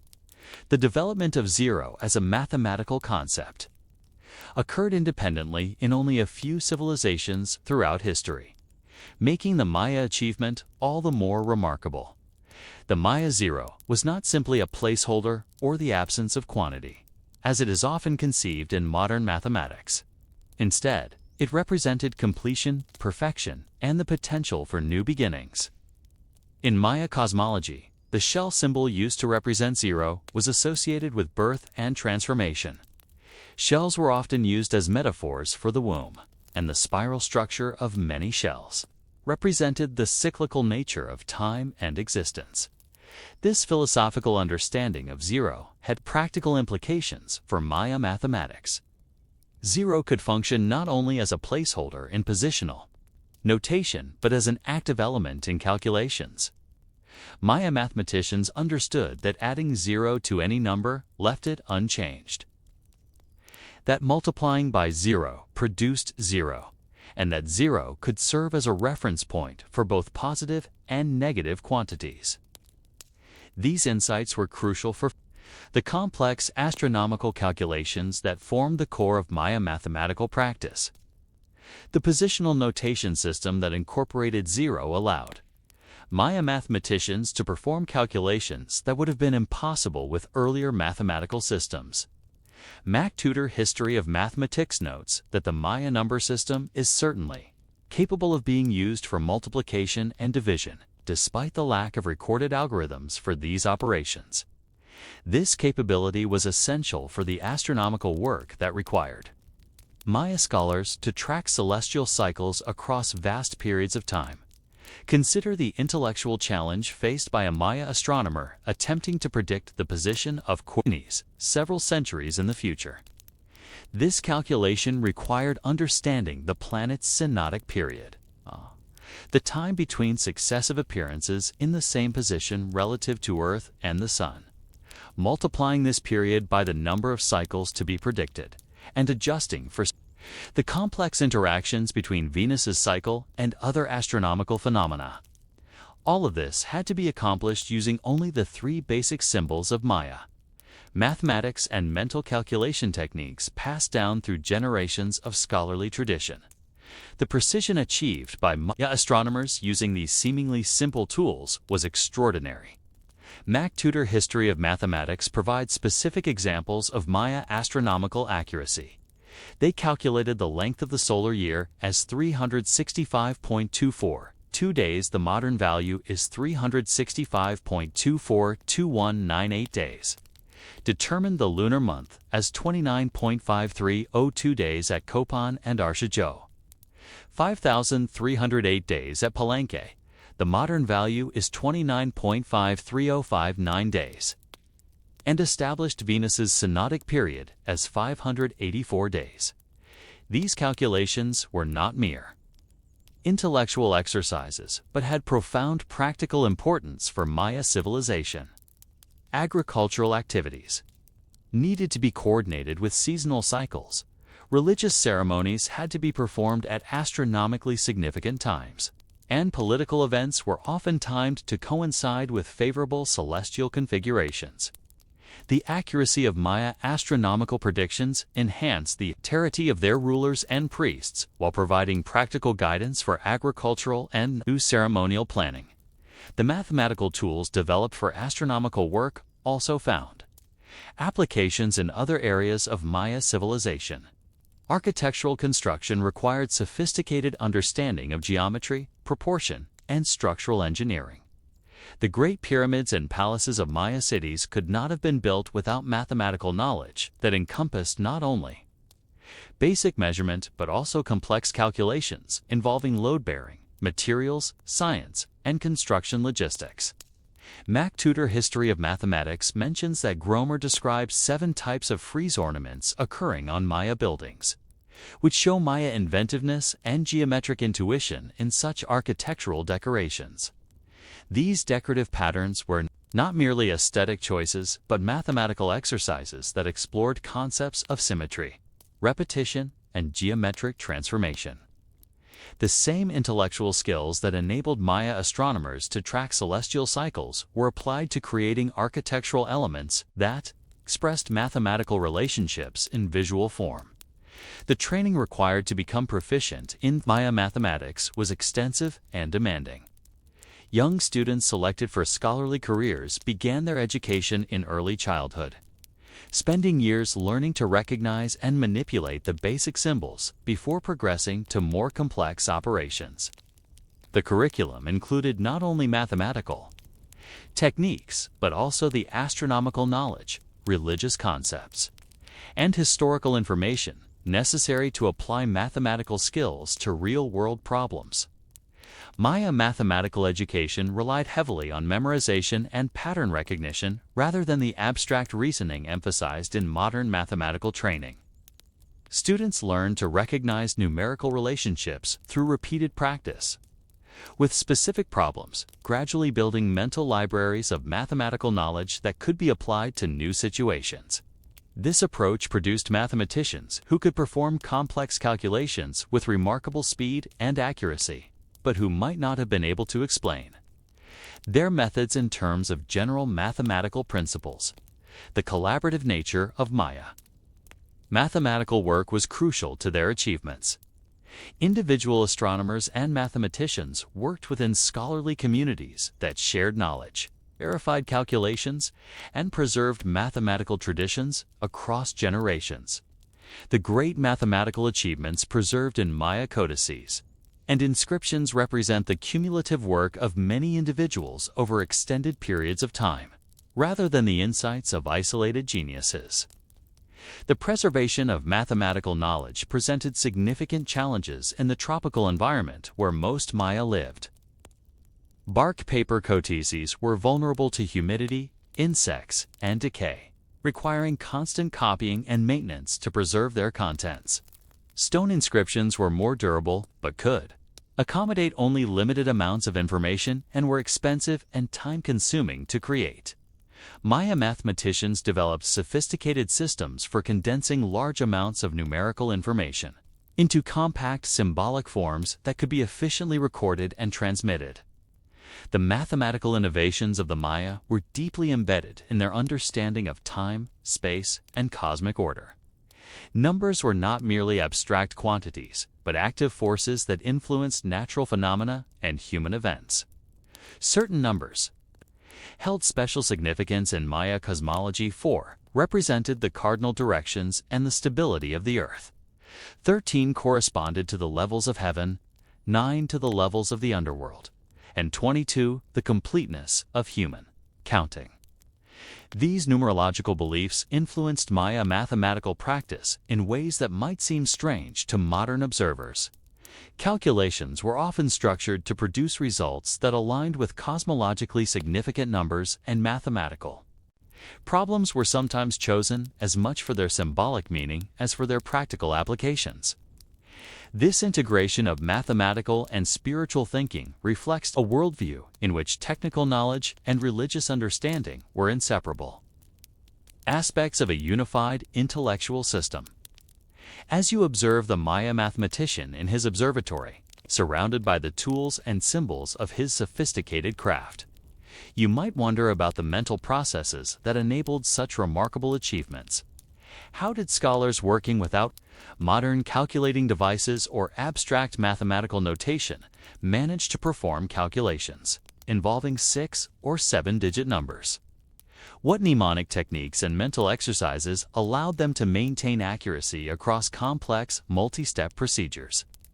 The answers to these questions remain partially mysterious, as Maya mathematical texts focus on recording results rather than explaining methods. But the precision of their astronomical predictions and the consistency of their calculations across different sites and time periods demonstrate that Maya mathematicians had developed reliable techniques for handling numerical problems of extraordinary complexity. What dreams and ambitions might have motivated these ancient mathematicians as they pursued their studies night after night, tracking the movements of celestial bodies and exploring the numerical relationships that govern natural phenomena? Did they see themselves as uncovering eternal truths about the structure of reality, or as developing practical tools for agricultural and ceremonial planning? As dawn breaks over the Maya city and our astronomer priest prepares to conclude his night's observations, he turns his attention to perhaps the most complex and sophisticated aspect of Maya intellectual achievement: their intricate calendar systems that wove together multiple cycles of time into a unified framework for understanding the past, present, and future. The calculations he has been performing throughout the night will be integrated into calendrical records that track not only astronomical phenomena, but also historical events, agricultural cycles, and religious observances across spans of time that dwarf most human enterprises. Mac Tudor. History of Mathematics reveals that the Maya had two calendars: the ritual calendar, known as the token, composed of 260 days, and the 365-day civil calendar called the Hab. But this simple description barely hints at the intellectual sophistication required to create, coordinate, and maintain these interlocking temporal systems, or the profound ways in which calendrical thinking influenced every aspect of Maya civilization. The Tzolk'in, or sacred calendar, was perhaps the most distinctively Maya of their temporal systems, having no clear parallel in other world civilizations. Its 260-day cycle was created by combining a sequence of 13 numbers with a cycle of 20 named days, producing a unique combination that would not repeat for 260 days. Mac Tudor, History of Mathematics, tells us that the 13 months were named after gods while the 20 days were numbered from 0 to 19. But this mechanical description fails to capture the rich, symbolic, and practical significance of this calendar system. The choice of 260 days for the sacred calendar has puzzled scholars for generations, as it doesn't correspond to any obvious astronomical cycle or natural phenomenon. Various theories have been proposed that it approximates the human gestation period, that it represents the interval between successive passages of the sun through the zenith at Maya latitudes, or that it reflects the combination of two smaller cycles of ritual significance. But perhaps most intriguingly, 260 days is close to the period between successive planting seasons in some parts of the Maya region, suggesting that the sacred calendar may have originated as an agricultural timing device before acquiring its later religious and divinatory functions. Each day in the Tzolk'in was identified by both a number 1 through 13 and a day named 20 possibilities, creating a unique combination that would not repeat for exactly 260 days. The day names themselves carried complex symbolic meanings that influenced the activities considered appropriate for each day. Some days were favorable for planting, others for warfare, still others for religious ceremonies or commercial transactions. The 13 numbers were associated with different deities and supernatural forces that were believed to influence earthly events. The practical application of the Tzolk'in required Maya daykeeper specialists who maintained the count and provided guidance about the ritual significance of each day. These individuals needed to memorize not only the mechanical aspects of the calendar, but also the complex associations between different day signs, numbers, and supernatural influences. They served as counselors and advisors, helping individuals and communities plan important activities to coincide with favorable calendar positions. The Hab, or solar calendar, represented a more familiar temporal system based on the observed length of the tropical year. Mac Tudor History of Mathematics describes this calendar as consisting of 18 months of 20 days each, named after agricultural or religious events, plus a short month of only 5 days called the Wayub. This 365-day year approximated the actual solar year closely enough to maintain reasonable alignment with seasonal cycles over extended periods. The 18 regular months of the Hab were indeed named after agricultural and religious activities that corresponded to different seasons. The names reflected the deep integration of calendrical, agricultural, and ceremonial thinking that characterized Maya civilization. Months were associated with specific farming activities, planting, weeding, harvesting, as well as particular religious festivals and ceremonial obligations. This integration ensured that agricultural work proceeded in harmony with religious observances and that both were properly aligned with natural seasonal cycles. The 5-day Wayub period at the end of each Hab year was considered particularly dangerous and inauspicious. During these days, the normal order of time was suspended, and supernatural forces were believed to be especially active and potentially threatening. Maya communities observed special restrictions during the Waib, avoiding unnecessary travel, postponing important decisions, and performing protective rituals to safeguard against malevolent influences. The true genius of Maya calendrical thinking became apparent in their integration of these two different temporal cycles. MacTutor History of Mathematics explains that having two calendars, one with 260 days and the other with 365 days, meant that the two calendars would return to the same cycle after. LCM 260, 365 equals 18,980 days. This period of 52 solar years or 73 ritual years became known as the calendar round, and it served as the fundamental unit for organizing Maya historical and prophetic thinking. The calculation of the calendar round represents a sophisticated application of mathematical principles that might not be immediately obvious to casual observers. The least common multiple of 260 and 365 is not a simple arithmetic problem, but requires understanding of factorization and modular arithmetic, making their least common multiple for 5 13 times. 73 equals 18,980. This calculation demonstrates the high level of mathematical sophistication that Maya scholars brought to calendrical problems. The 52-year calendar round served as the basic framework for Maya historical record-keeping and future planning. Events could be located precisely within this cycle by specifying both their Tezokan and Hab positions. Major ceremonies, political events, and personal milestones were often timed to coincide with significant calendar round positions that were believed to be particularly auspicious or powerful. But the calendar round, sophisticated as it was, had serious limitations for a civilization with historical consciousness extending far beyond 52 years. Events separated by multiples of 18,980 days would have identical calendar round positions, making it impossible to distinguish between them using only the Toscan and Hab.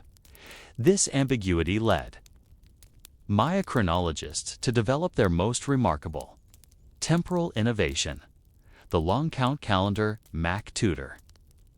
History of Mathematics describes the long count as based on a year of 360 days.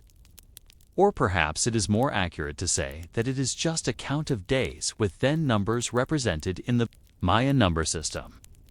This description captures the essential character of the long count, while highlighting its mathematical elegance and computational utility.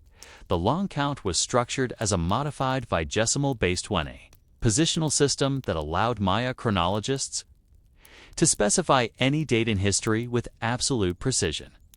The basic unit was the day, called a kane. 20 days made a winel, roughly a month. 18 winels made a ton, approximately a year. 20 tons made a kaeton, and 20 kaetons made a berkton, about 400 years. This system could accommodate dates spanning thousands of years, while maintaining mathematical consistency and computational efficiency. The choice of 18 winels per ton, rather than the 20 that would be expected in a pure vigesimal system, reflects the Maya desire to approximate the actual solar year as closely as possible. An 18 winel ton contains 360 days, which is reasonably close to the 365.25-day tropical year and allows for fairly accurate long-term astronomical calculations. This modification demonstrates the practical astronomical applications that drove Maya calendrical innovation. Long count dates were typically expressed as series of 5 numbers representing the number of completed berktons, kaetons, tons, winels, and kanes, since a mythical creation date that corresponds to August 11, 3114 BCE in our calendar. MacTutor History of Mathematics provides examples of long count calculations. 8, 14, 3, 1. 12 equals 1,253,912 days, corresponding to 320 CE, and 9, 8, 9, 13. 0 equals 1,357,100 days, corresponding to 603 CE. These calculations demonstrate the computational demands placed on Maya chronologists and the sophisticated mathematical techniques they developed to meet these challenges. Converting between long count positions and calendar round dates required complex arithmetic involving multiple modular systems. Calculating intervals between historical events demanded subtraction operations with large multi-digit numbers. Projecting astronomical phenomena into the future required multiplication and division with numbers containing 6 or more digits. The mathematical challenges of long count calculation were compounded by the need for absolute accuracy.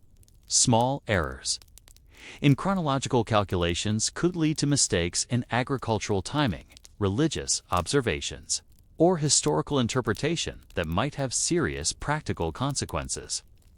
Maya chronologists developed various precking procedures and cross-referencing techniques to ensure the accuracy of their calculations and to detect and correct errors that might creep into their records. The astronomical applications of Maya calendrical systems required integration of multiple temporal cycles that operated on different scales and followed different patterns. Solar and lunar cycles needed to be coordinated with the movements of visible planets, especially Venus and Mars, which held particular significance in Maya cosmology.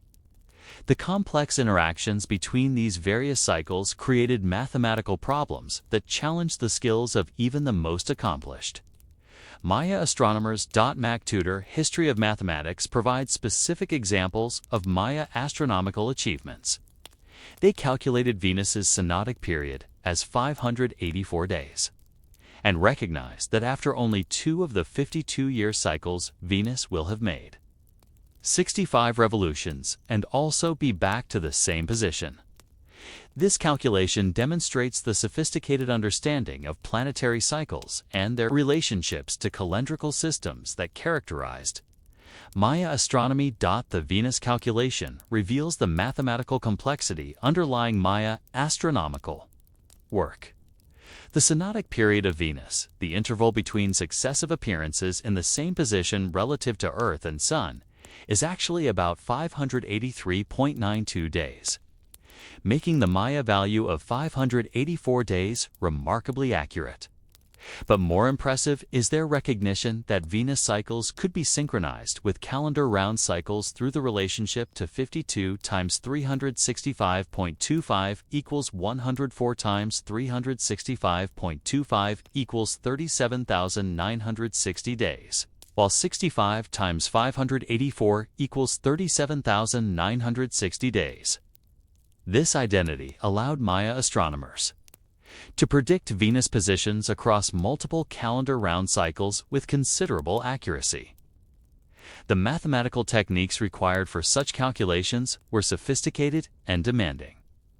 Maya astronomers needed to understand not only multiplication and division, but also concepts related to periodicity, synchronization, and error correction. They had to account for the gradual drift that occurs when approximate values are used for astronomical periods, developing correction factors and adjustment procedures to maintain long-term accuracy. The preservation and transmission of calendrical knowledge presented significant challenges for Maya civilization. The complex calculations and extensive tables required for accurate calendar maintenance demanded specialized training and institutional continuity that could survive political disruptions, economic crises, and social changes. Maya calendrical specialists developed various mnemonic techniques and institutional practices designed to ensure the survival of essential chronological knowledge. Across generations, the creation of calendrical tables and astronomical ephemerides required enormous investments of scholarly labor. These reference works contained thousands of individual calculations that had to be performed, verified, and recorded with absolute accuracy. The surviving Maya codices that preserve portions of this calendrical literature represent only a tiny fraction of the scholarly works that must have existed during the height of Maya civilization. As our astronomer priest completes his night's work and prepares the calendrical records that will preserve his observations for future generations, he participates in an intellectual tradition that spans centuries and encompasses the accumulated knowledge of hundreds of scholars. His calculations will contribute to the great chronological framework that allows Maya civilization to locate itself in cosmic time and to coordinate its activities with the larger rhythms of the universe. What sense of responsibility and continuity might have motivated these Maya chronologists as they pursued their precise and demanding work? Did they see themselves as guardians of eternal truth, or as practical technicians providing essential services to their communities? How do they balance the mathematical demands of accuracy with the cultural requirements of meaning and significance that gave their calendrical systems their profound importance in Maya life? In the pre-dawn darkness of a Maya observatory, perhaps built into the upper levels of a towering pyramid at Chichen Itza, around the year 900 CE, our astronomer priest prepares for the culmination of decades of patient observation and calculation. Tonight marks a significant astronomical event, a heliacal rising of Venus after its period of invisibility in the underworld. And the precise timing of this celestial drama will validate or refute years of mathematical predictions. The stakes are enormous, for the accuracy of Maya astronomical calculations underpins not only their religious and ceremonial systems, but also their authority as interpreters of divine will and cosmic order. The observatory itself represents a masterpiece of architectural engineering designed specifically for astronomical observation. Unlike modern observatories with their rotating domes and precision-mounted telescopes, Maya astronomical facilities relied on carefully aligned architectural features that transformed entire buildings into giant scientific instruments. Windows, doorways, and sightlines were positioned with mathematical precision to frame specific celestial events, creating permanent observation platforms that could be used generation after generation. Mac Tudor History of Mathematics describes the sophisticated astronomical observations that Maya scholars conducted using remarkably simple instruments. With such crude instruments, the Maya were able to calculate the length of the year to be 365.2 for 2 days. The modern value is 365.242198 days. This achievement becomes even more remarkable when we consider that Maya astronomers had no telescopes, no precision clocks, and no metal instruments of any kind. The primary tools of Maya astronomy were the human eye, carefully trained and disciplined.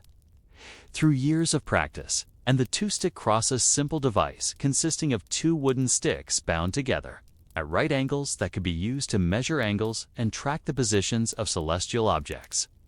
These humble instruments, combined with the mathematical sophistication we explored earlier, enabled Maya astronomers to achieve levels of accuracy that would not be surpassed until the development of modern scientific equipment. The discipline required for accurate astronomical observation was extraordinary. Maya astronomers needed to maintain consistent observing schedules across multiple decades, carefully recording the positions of celestial objects night after night, season after season, year after year. The slightest inconsistency in observing technique or recording methods could introduce errors that would compound over time and compromise the accuracy of long-term predictions. The architectural sophistication of Maya observatories reflects deep understanding of both astronomical requirements and construction techniques. The famous Crackle Observatory at Chichen Itza, for example, incorporates windows and sightlines aligned with extreme positions of Venus, lunar standstills, and other significant astronomical events. The precision of these alignments required mathematical calculations involving spherical trigonometry.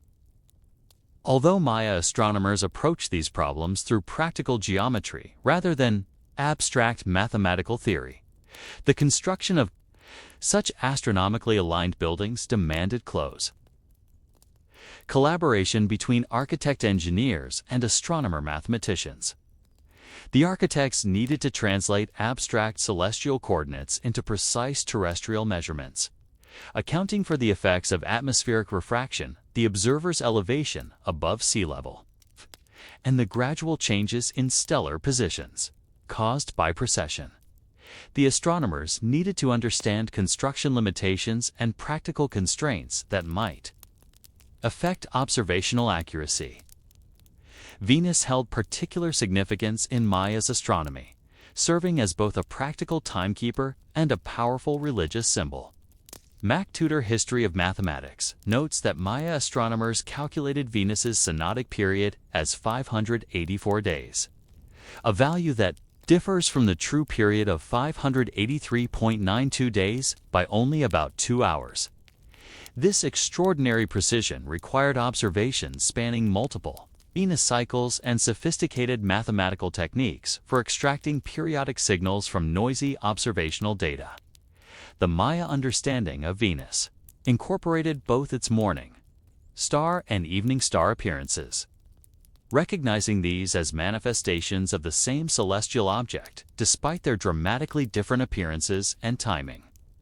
This insight, which took European astronomy centuries to achieve, required careful correlation of observations across the planet's complex cycle of appearances and disappearances. Maya astronomers tracked not only the basic 584-day synodic period, but also longer cycles involving the synchronization of Venus with solar and calendar systems. The Venus tables preserved in the Dresden Codex represent one of the masterpieces of Maya mathematical astronomy. These tables allow for the prediction of Venus phenomena across centuries, incorporating correction factors that account for the slight discrepancy between the idealized 584-day period and the actual synodic cycle. The mathematical techniques used to create these tables required understanding of concepts related to least common multiples, modular arithmetic, and error correction that demonstrate sophisticated theoretical insight. The lunar calculations achieved by Maya astronomers were equally impressive. MacTutor History of Mathematics provides specific examples. At Copan, 149 lunar months lasted 4,400 days. This gives 29.5302 days as the length of the lunar month. At Palenque, 81 lunar months lasted 2,392 days. This gives 29.5308 days as the length of the lunar month. The modern value is 29.53059 days. These lunar calculations demonstrate several important aspects of Maya astronomical method. First, they show that Maya astronomers were working at multiple sites and sharing observational results across different communities. The consistency of results between Copan and Palenque, cities separated by hundreds of miles, indicates well-established networks of scholarly communication and standardized observational techniques. Second, the different approaches to lunar calculation using periods of 149 months versus 81 months suggest that Maya astronomers were experimenting with various mathematical strategies for extracting accurate periods from observational data. The choice of different base periods may reflect different priorities. Longer periods provide greater statistical accuracy, but require more extended observations, while shorter periods allow for more frequent verification, but may be more susceptible to random errors. The mathematical sophistication required for these lunar calculations is considerable. Maya astronomers needed to track lunar phases across multiple years, counting for the complex interactions between lunar cycles and the solar year that create the intricate patterns of lunar calendar systems. They had to recognize that simple counting of lunar months would gradually drift relative to solar seasons, requiring sophisticated correction procedures to maintain long-term accuracy. The eclipse calculations that emerge from Maya lunar astronomy represent perhaps their most impressive astronomical achievement. Predicting eclipses requires understanding not only the basic periods of solar and lunar motion, but also the complex three-dimensional geometry that determines when Earth, Moon, and Sun align precisely enough to create eclipse phenomena. Maya astronomers developed eclipse tables that could predict both solar and lunar eclipses years in advance with remarkable accuracy. The practical importance of eclipse prediction for Maya civilization can hardly be overstated. Eclipses were interpreted as cosmic battles between supernatural forces, with outcomes that could influence everything from agricultural fertility to military success. The ability to predict these dramatic celestial events enhanced the authority of Maya rulers and priests while providing practical advantages in warfare and diplomacy. The mathematical tools developed for eclipse calculation had broader applications throughout Maya astronomy and calendar systems.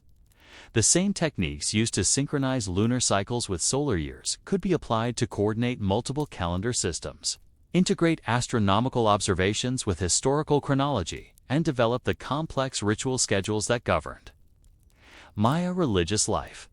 Solar observations formed another crucial component of Maya astronomical practice, requiring different techniques and instruments than lunar and planetary work. The determination of the tropical year length as 365.2 for 2 days required careful tracking of solar positions relative to fixed reference points over multiple annual cycles. Maya astronomers used shadow casting devices, horizon alignments, and zenith passage observations to monitor solar motion with extraordinary precision. The challenge of solar observation lay partly in the brightness of the object itself, which prevented direct telescopic observation even if Maya astronomers had possessed such instruments. Instead, they developed indirect methods that relied on the geometrical relationships between solar position and terrestrial landmarks. Shadow lengths, horizon positions, and zenith passage times all provided information about solar motion that could be integrated into comprehensive models of solar behavior. The agricultural applications of solar astronomy were directly practical and economically crucial. Accurate determination of seasonal timing was essential for successful crop production, as planting too early or too late could result in crop failures that might threaten community survival. Maya farmers needed to coordinate their agricultural activities not only with average seasonal patterns, but also with the year-to-year variations that characterize tropical climate systems. The religious significance of solar observations was equally important, as many Maya ceremonies were timed to coincide with specific solar positions. Solstices and equinoxes marked major ritual occasions, while other solar positions determined the timing of more specialized ceremonies. The accuracy of astronomical predictions was thus directly linked to the perceived effectiveness of religious practices and the legitimacy of political authority. The integration of multiple astronomical cycles into unified predictive systems required mathematical techniques of extraordinary sophistication. Maya astronomers needed to understand how solar, lunar, and planetary periods interacted with each other and with the various calendar systems used for civil and religious purposes. This integration demanded not only computational skill, but also theoretical insight into the underlying mathematical relationships that govern celestial motion. The creation of astronomical tables and ephemerides required enormous investments of scholarly labor and institutional resources. Each table represented years or decades of observational work, mathematical calculation, and careful verification. The loss of a single table through fire, warfare, or natural disaster could set back astronomical work by generations, making the preservation and copying of these documents a crucial concern for Maya scholarly communities. The training of astronomical specialists required educational systems capable of transmitting complex technical knowledge across generations while maintaining the accuracy and precision necessary for practical applications. Maya astronomical schools, probably attached to major temple complexes, needed to balance theoretical instruction with hands-on observational training, ensuring that new generations of astronomers could continue the work of their predecessors, while contributing their own observations and insights. The international character of Maya astronomy is evident from the consistency of astronomical knowledge across different Maya cities and regions. Despite the political fragmentation that characterized Maya civilization, astronomical techniques and results were shared widely, creating a common intellectual framework that transcended local political boundaries. This sharing of knowledge was facilitated by the common mathematical and calendrical systems that provided standardized frameworks for recording and communicating astronomical information. As our astronomer priest concludes his observations and prepares to record the results that will contribute to the ever-growing body of Maya astronomical knowledge, he participates in an intellectual enterprise that connects him to colleagues across space and time. His work builds on centuries of accumulated observations while contributing to a tradition that will continue for generations to come. The Venus rising he has just observed will be recorded not only as an isolated astronomical event, but as part of the larger pattern of celestial cycles that govern both natural phenomena and human affairs. His calculations will contribute to the astronomical tables used for agricultural planning, religious ceremonies, and political decision-making throughout the Maya world. What sense of cosmic connection might have filled the mind of this Maya astronomer as he contemplated the precise mathematical relationships that linked earthly events to celestial cycles? Did he see himself as uncovering eternal truths about the structure of the universe, or as participating in the ongoing creation of cosmic order through his careful observations and calculations? The mathematical astronomy developed by Maya scholars represents one of humanity's greatest intellectual achievements, demonstrating that sophisticated scientific understanding can emerge from any cultural context that provides the necessary combination of curiosity, patience, mathematical insight, and institutional support. Their work reminds us that the human capacity for scientific understanding transcends the particular technological and cultural circumstances that might seem to limit intellectual development, finding expression wherever the conditions are right for sustained scholarly investigation. Picture yourself standing in the ruins of a great Maya city in the early morning mist of 1840. Perhaps among the vine-covered temples of Palenque or beneath the towering pyramids of Tikal. The tropical forest has reclaimed much of what was once a bustling metropolis, but scattered throughout the ruins are dozens of stone monuments, covered with intricate carved symbols that seem to whisper secrets from a long-lost civilization. You are witnessing one of archaeology's greatest mysteries, a complete writing system that recorded the thoughts, deeds, and beliefs of millions of people, yet remained as incomprehensible as abstract art to the European explorers who first encountered it. BBS Nova tells us that the quest to decipher Maya hieroglyphs began with the very Spanish invaders, whose hegemonic rule did so much to wipe out the ancient Maya script. This bitter irony that those who destroyed Maya literary tradition were also the first to attempt its reconstruction captures the complex and often tragic history of Maya decipherment. The story of how scholars gradually unlocked the secrets of Maya writing spans more than 4 centuries and involves some of the most brilliant minds in the history of linguistics and archaeology. The earliest European encounters with Maya writing occurred during the Spanish conquest of the 16th century, when missionaries and administrators found themselves confronted with books, inscriptions, and documents written in a script unlike anything in their experience. Maya script was called hieroglyphics or hieroglyphs by early European explorers of the 18th and 19th centuries who found its general appearance reminiscent of Egyptian writing. But this superficial similarity masked fundamental differences that would challenge decipherers for generations. Unlike Egyptian hieroglyphs, which combined logographic signs representing whole words with alphabetic signs representing individual sounds in a relatively straightforward manner. Maya script employed a far more complex system that could use the same symbol in multiple ways depending on context.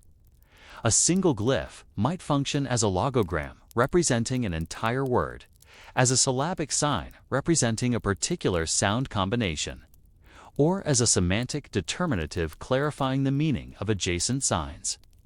This flexibility made Maya script extraordinarily expressive, but also extraordinarily difficult to decipher. The systematic destruction of Maya. Books by Spanish missionaries represents one of history's greatest literary catastrophes.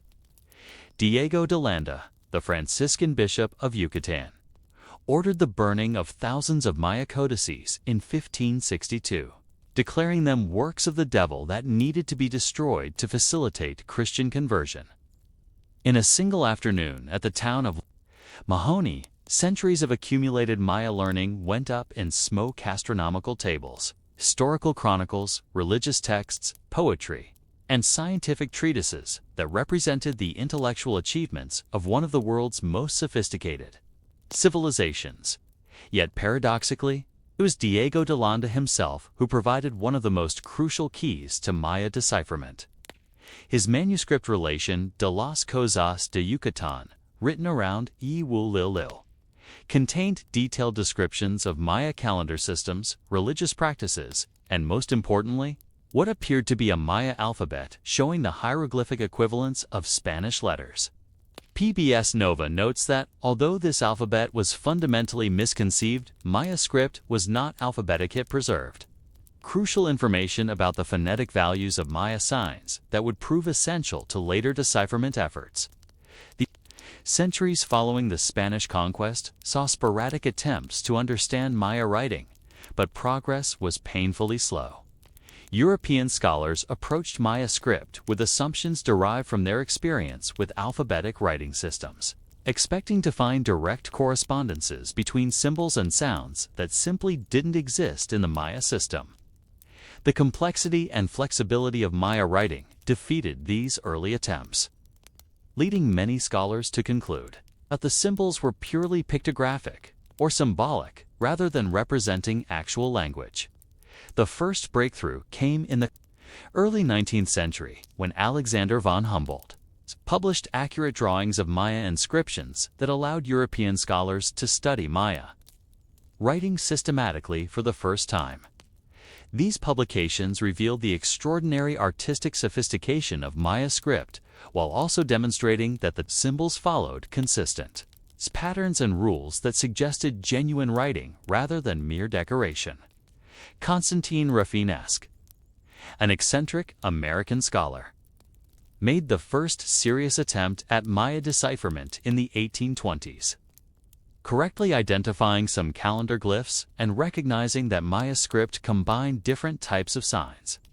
Although most of his specific interpretations were wrong, Rafinesque established important methodological principles that would guide later decipherment efforts.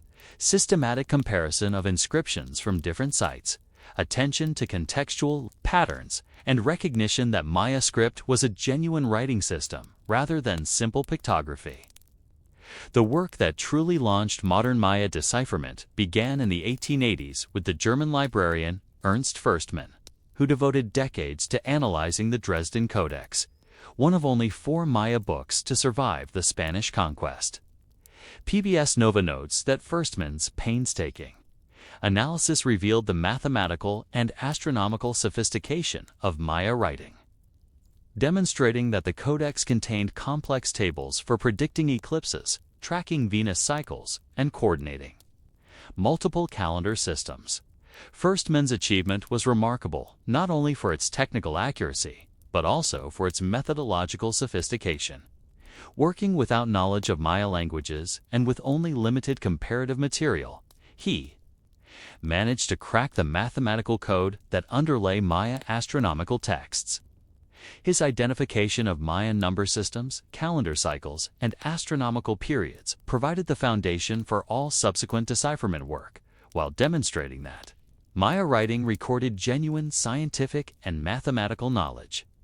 The early 20th century brought new energy to Maya decipherment efforts through the work of scholars like Sylvanus Morley, Herbert Spinden, and John Teeple, who expanded on first men's calendrical breakthroughs while beginning to explore the historical content of Maya inscriptions.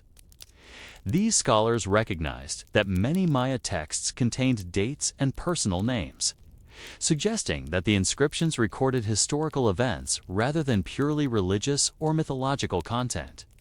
However, progress remained frustratingly slow, hampered by fundamental misconceptions about the nature of Maya's script and the content of Maya texts. Most scholars assumed that Maya inscriptions dealt primarily with astronomical and calendrical matters, dismissing the possibility that they might contain historical narratives, political propaganda, or other types of mundane content. This assumption led to interpretive approaches that sought cosmic symbolism and religious meaning in every glyph, while overlooking more straightforward historical and linguistic interpretations. The breakthrough that revolutionized Maya decipherment came in 1952 when a young Russian scholar named Yuri Norisov published a paper that challenged fundamental assumptions about Maya writing. Classic Mayan portal notes that although phonetic decipherment of Maya script was initially achieved in the 1950s, it was not until the 1980s that this approach was widely accepted. Norisov's insight was both simple and radical. He proposed that Maya script was primarily syllabic, with most signs representing combinations of consonants and vowels rather than whole words or concepts. Norisov's approach was revolutionary because it treated Maya writing as a system for recording spoken language rather than as a symbolic code for expressing abstract concepts. Working primarily with the 3 surviving Maya codices, he identified phonetic patterns that suggested many glyphs functioned as syllabic signs that could be combined to spell out Maya words. His method involved comparing glyphs that appeared in similar contexts, looking for substitution patterns that suggested phonetic equivalence, and testing proposed readings against known Maya vocabulary. The resistance to Norisov's phonetic approach was intense and sometimes bitter. Established Maya scholars, particularly in the United States, rejected his methods and conclusions, arguing that Maya script was too sophisticated and symbolic to operate on such mundane phonetic principles. The Cold War context complicated these scholarly debates, as some American scholars dismissed Norisov's work on ideological grounds rather than evaluating its scientific merits. The turning point came in the 1960s and 1970s, when a new generation of scholars began testing Norisov's phonetic hypotheses against the growing corpus of Maya inscriptions. Tatiana Proskuriakov's groundbreaking work on Maya historical texts demonstrated that many inscriptions contained birth dates, accession records, and other historical information about specific rulers, providing concrete evidence that Maya writing recorded historical events in actual Maya languages. David Stewart, Heinrich Berlin, and other epigraphers built on these foundations, developing increasingly sophisticated understanding of Maya grammatical structure and expanding the vocabulary of deciphered signs. Their work revealed that Maya texts contained not only historical records, but also ritual instructions, mythological narratives, astronomical observations, and even poetry, demonstrating the full expressive range of this remarkable writing system. The process of Maya decipherment involved detective work of extraordinary complexity and subtlety. Scholars had to reconstruct not only the phonetic values of individual signs, but also the grammatical rules that governed their combination into meaningful texts. They needed to understand Maya linguistic structure, historical context, and cultural concepts while working with fragmentary inscriptions that often lacked crucial contextual information. The collaborative nature of Maya decipherment was crucial to its success. Individual scholars contributed different types of expertise: linguistic knowledge, archaeological context, art historical analysis, ethnographic insights that collectively enabled breakthroughs that would have been impossible for isolated researchers. International conferences, scholarly publications, and informal networks facilitated the sharing of ideas and discoveries that accelerated progress throughout the field. The digital revolution of the late 20th century transformed Maya decipherment by enabling new forms of collaboration and analysis. Electronic databases allowed scholars to compare inscriptions from hundreds of sites simultaneously, while digital imaging revealed details of carved texts that were invisible to earlier researchers. Computer-assisted analysis made it possible to test hypotheses against large datasets and to identify patterns that might escape human observation. As you stand among those vine-covered ruins, contemplating the carved stones that once seemed mute but now whisper their secrets to patient listeners, you might wonder about the thoughts and emotions of the ancient scribes who created these monuments. What stories were they trying to tell? What messages did they hope to preserve for future generations? What would they think of the centuries-long quest to recover their lost voices? The gradual decipherment of Maya script has revealed not just the mechanics of an ancient writing system, but the full humanity of Maya civilization. We can now read the boasts of victorious kings, the genealogies of noble families, the records of religious ceremonies, and the predictions of ancient astronomers.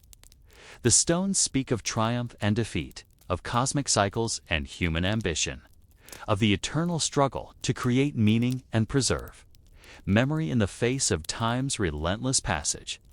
What dreams and fears motivated the Maya scribes as they carefully carved their hieroglyphs into stone and painted them on barked paper?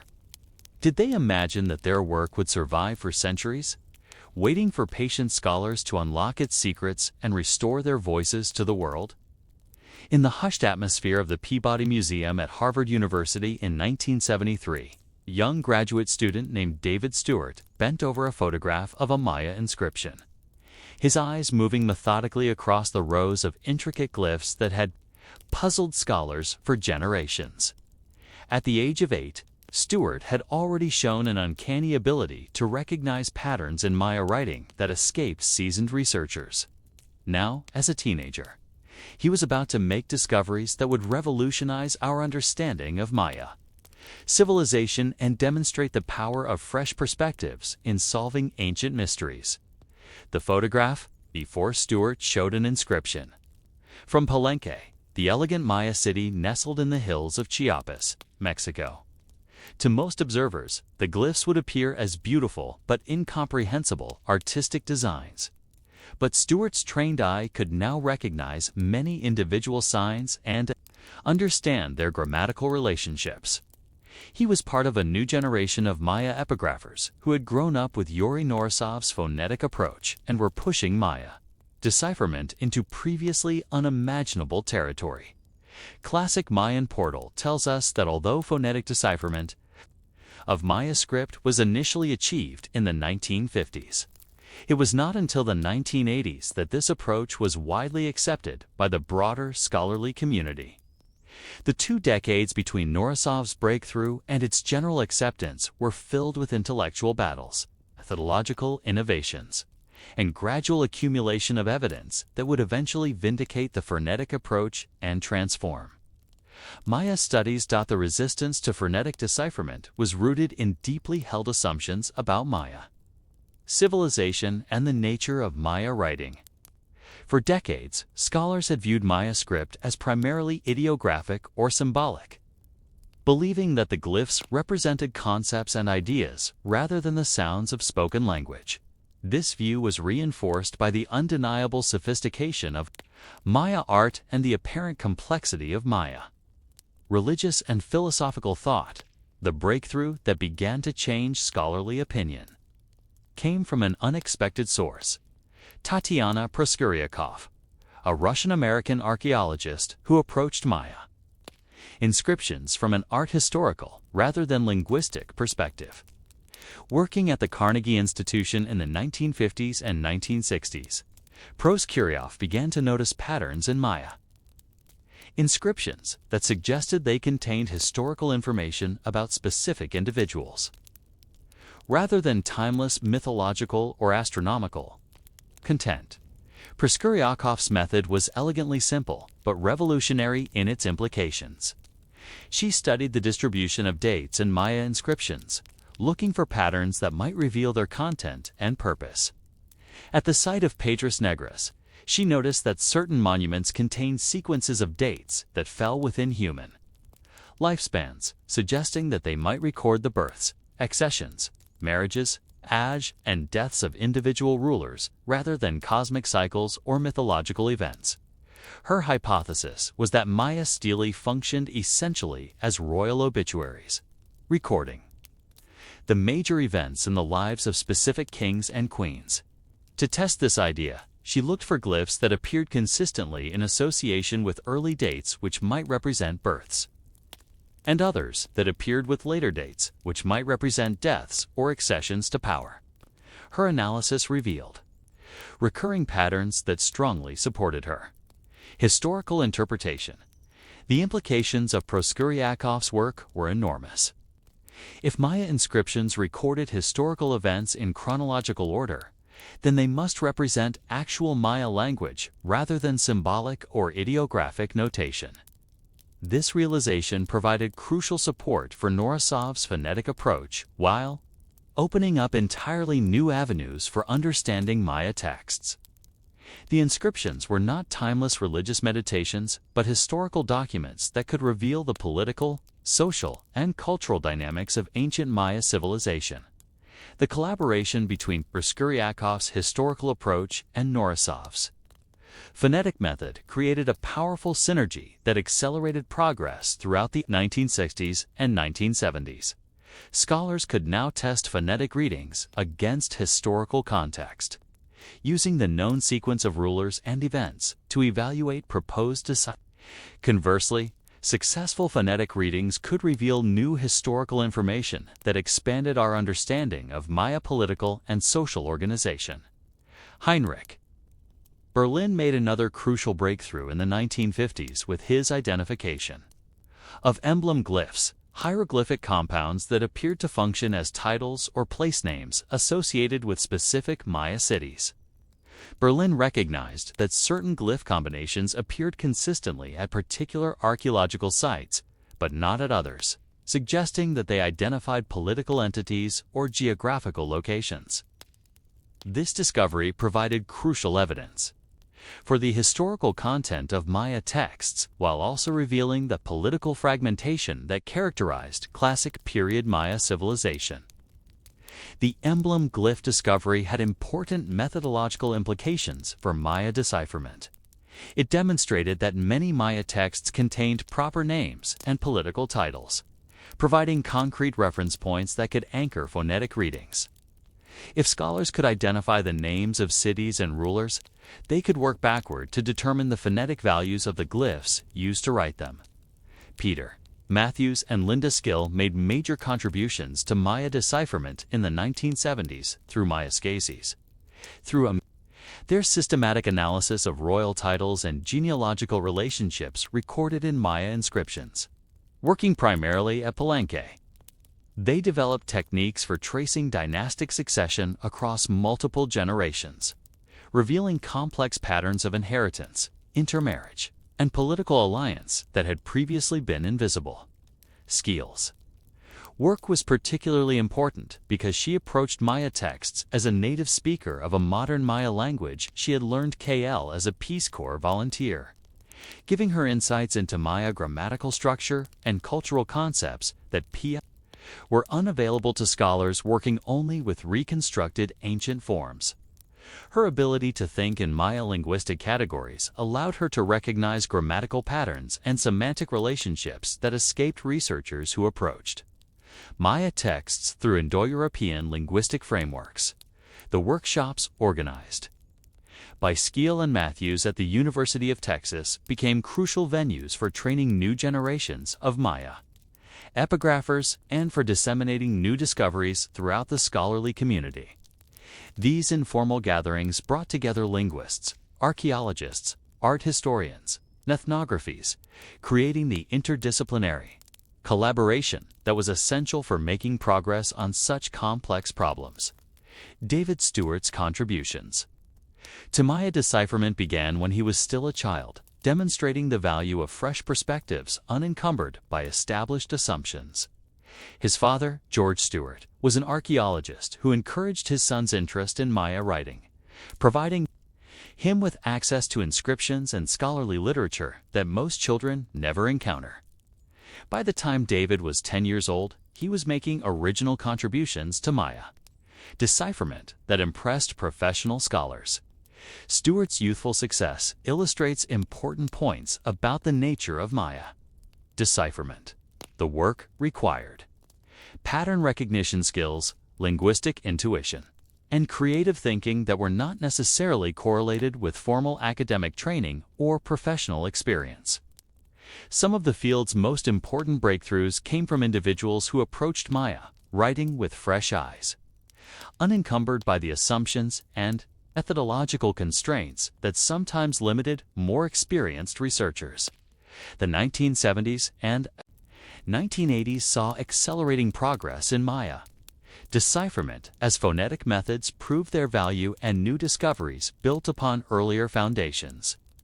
Scholars developed increasingly sophisticated understanding of Maya grammatical structure, identifying verb forms, pronouns, prepositions, and other linguistic elements that allowed for more precise translation of Maya texts.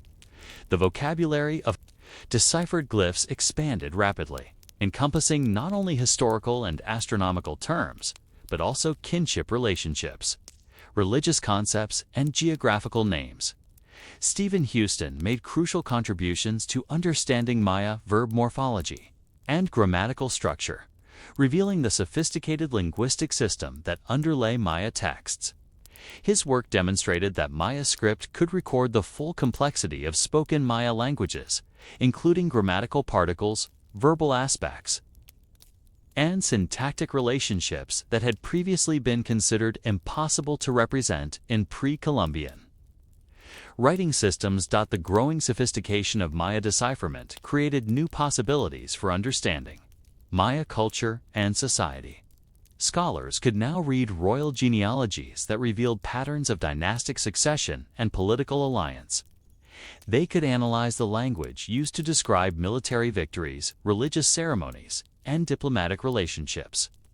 They could compare the claims made by different rulers and evaluate the reliability of historical accounts recorded in stone.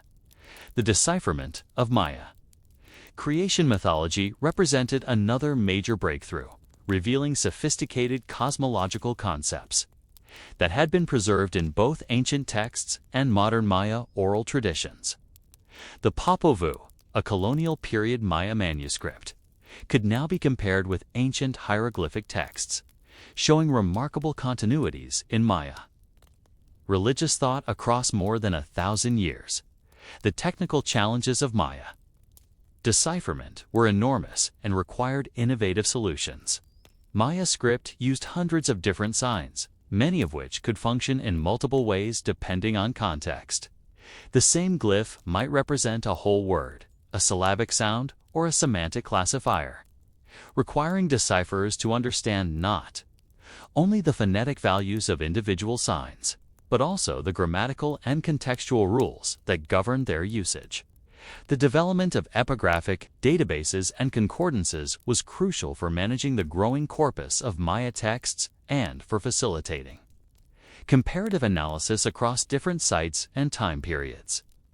These reference works allowed scholars to track the distribution of particular glyphs and glyph combinations, identify variant forms and contextual usage patterns, and test hypotheses against large datasets of inscriptional evidence.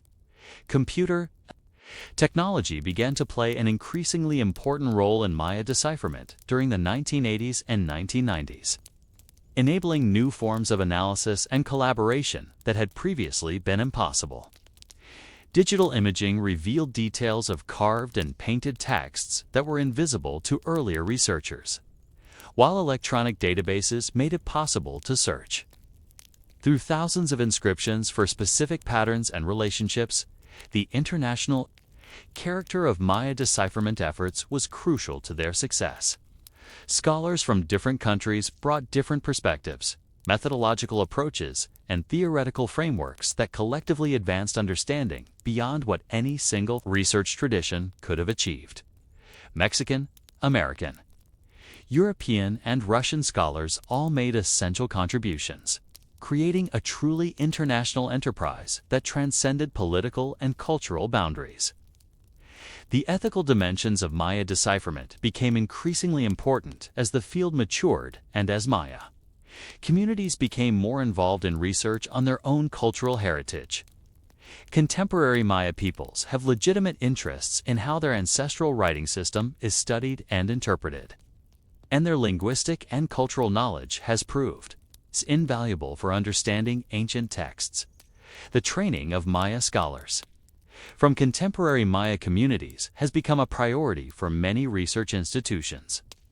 Recognizing that native speakers of Maya languages bring crucial insights to decipherment work that are unavailable to outsiders. Programs at universities in Guatemala, Mexico, and Honduras have begun producing Maya epigraphers, who combine traditional cultural knowledge with modern scholarly training.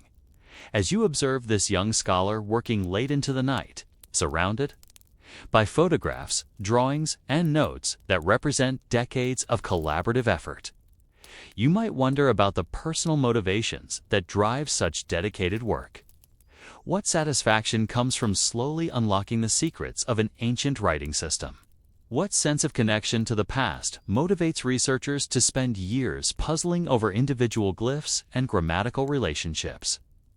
The process of decipherment creates an intimate relationship between modern scholars and ancient scribes, bridging centuries of separation through the medium of written language.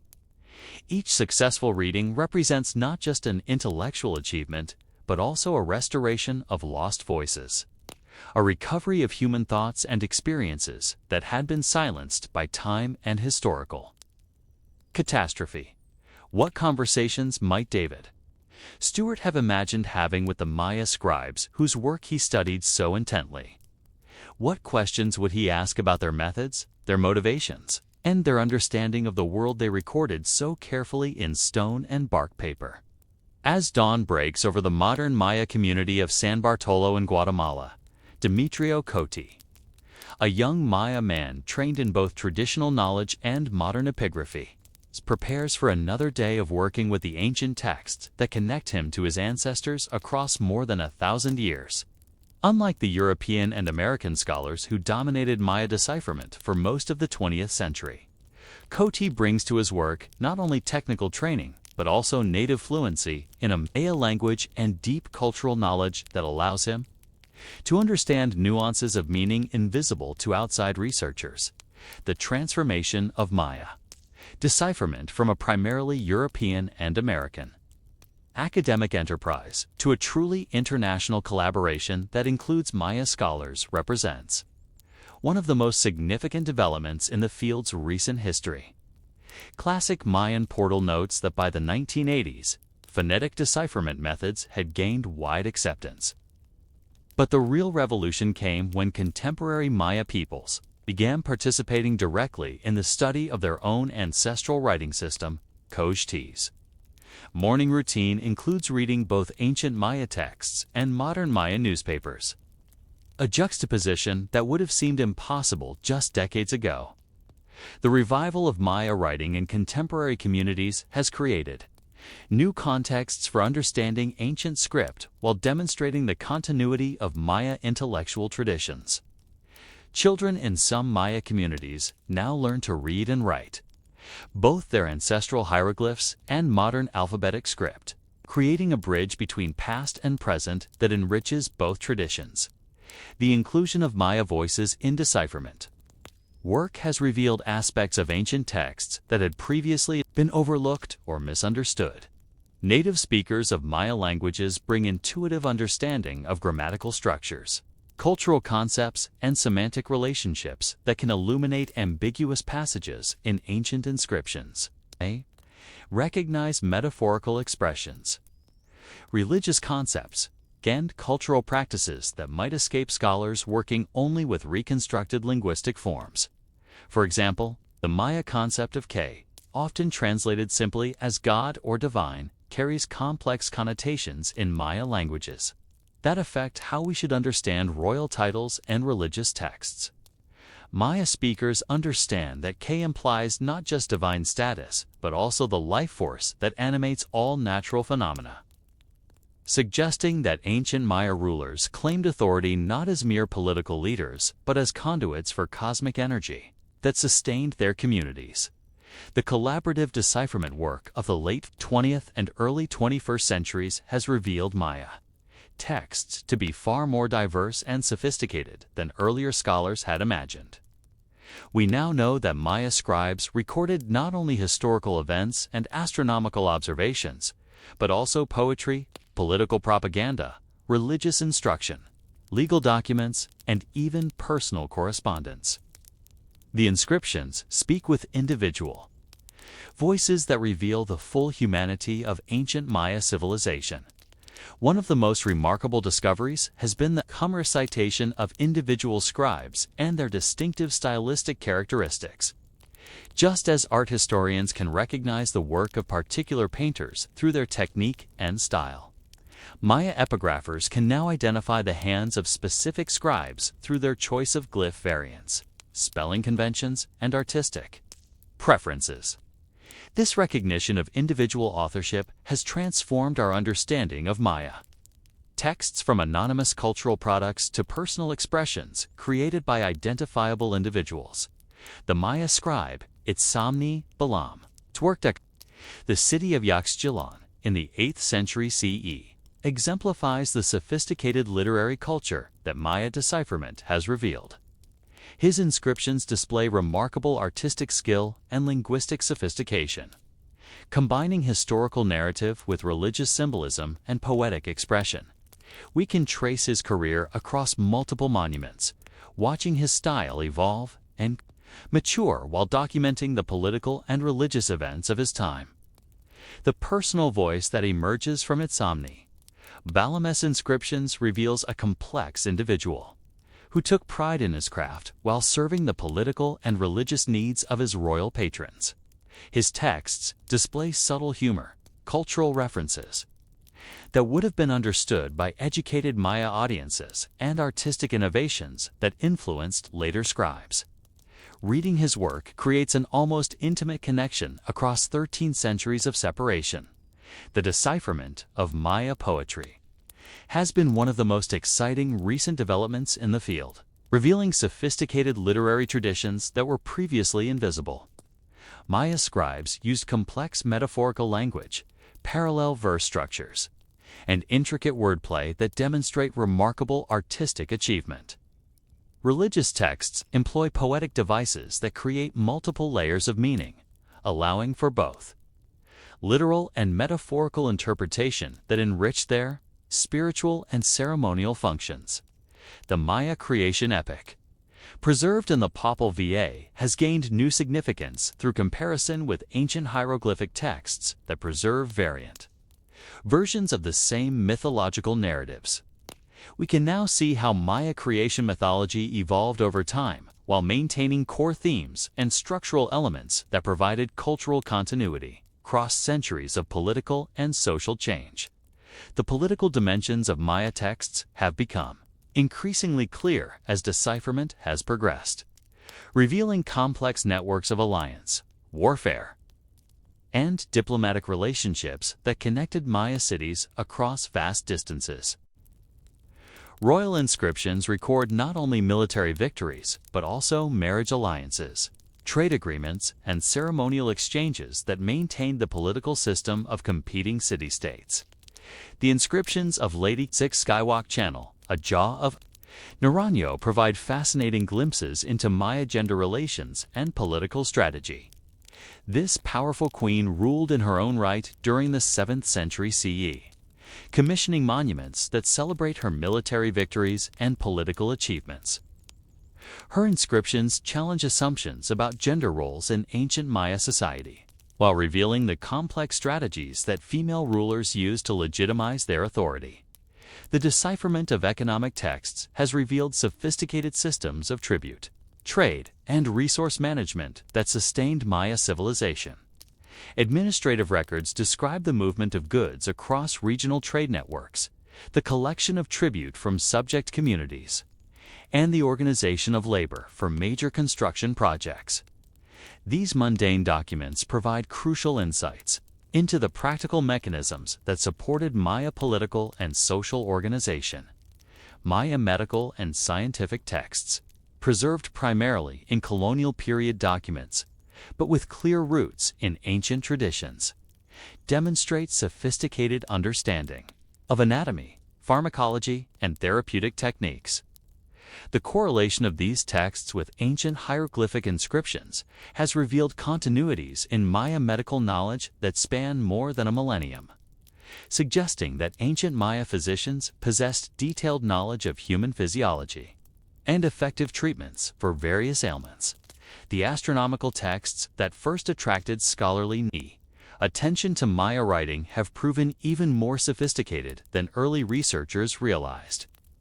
Recent decipherments have revealed that Maya astronomers not only tracked celestial cycles, but also developed theoretical models that explained planetary motion, predicted eclipses, and coordinated multiple calendar systems with remarkable precision. Their work represents one of the high points of pre-Columbian scientific achievement, the religious dimensions of Maya. Texts continue to yield new insights into ancient Maya's spiritual life and cosmological understanding. Hieroglyphic inscriptions describe elaborate ritual sequences, mythological narratives, and theological concepts that reveal the intellectual sophistication of Maya religious thought. The texts show how Maya thinkers grappled with fundamental questions about the nature of existence, the relationship between gods and humans, and the meaning of life and death. The decipherment of Maya historical texts has revolutionized our understanding of classic period politics and society, revealing a complex world of competing dynasties, shifting alliances, and elaborate court ceremonies. We can now reconstruct the genealogies of royal families, trace patterns of intermarriage and political alliance, and understand the ideological frameworks that legitimized Maya political authority. The discovery of Maya legal texts has provided insights into ancient Maya concepts of justice, property rights, and social obligations. These documents reveal sophisticated legal traditions that governed everything from land ownership to marriage contracts, demonstrating that Maya society was regulated by complex systems of customary law that balanced individual rights with community obligations. The technological achievements revealed through Maya texts include not only their famous astronomical and mathematical accomplishments, but also sophisticated understanding of engineering, agriculture, and crafts production. Inscriptions describe construction techniques, agricultural innovations, and manufacturing processes that supported one of the world's most successful tropical civilizations. The artistic and literary achievements preserved in Maya texts represent some of humanity's greatest cultural accomplishments, demonstrating levels of sophistication that rival any world civilization. Maya poetry, historical narrative, and religious literature display remarkable aesthetic sensibility combined with intellectual depth that continues to inspire and challenge modern readers. The preservation efforts that have emerged from Maya decipherment work have become increasingly urgent as scholars recognize the fragility of the surviving textual record. Many Maya inscriptions are threatened by environmental degradation, vandalism, and the illegal antiquities trade that removes monuments from their archaeological contexts. Digital documentation projects now race against time to record endangered texts before they are lost forever.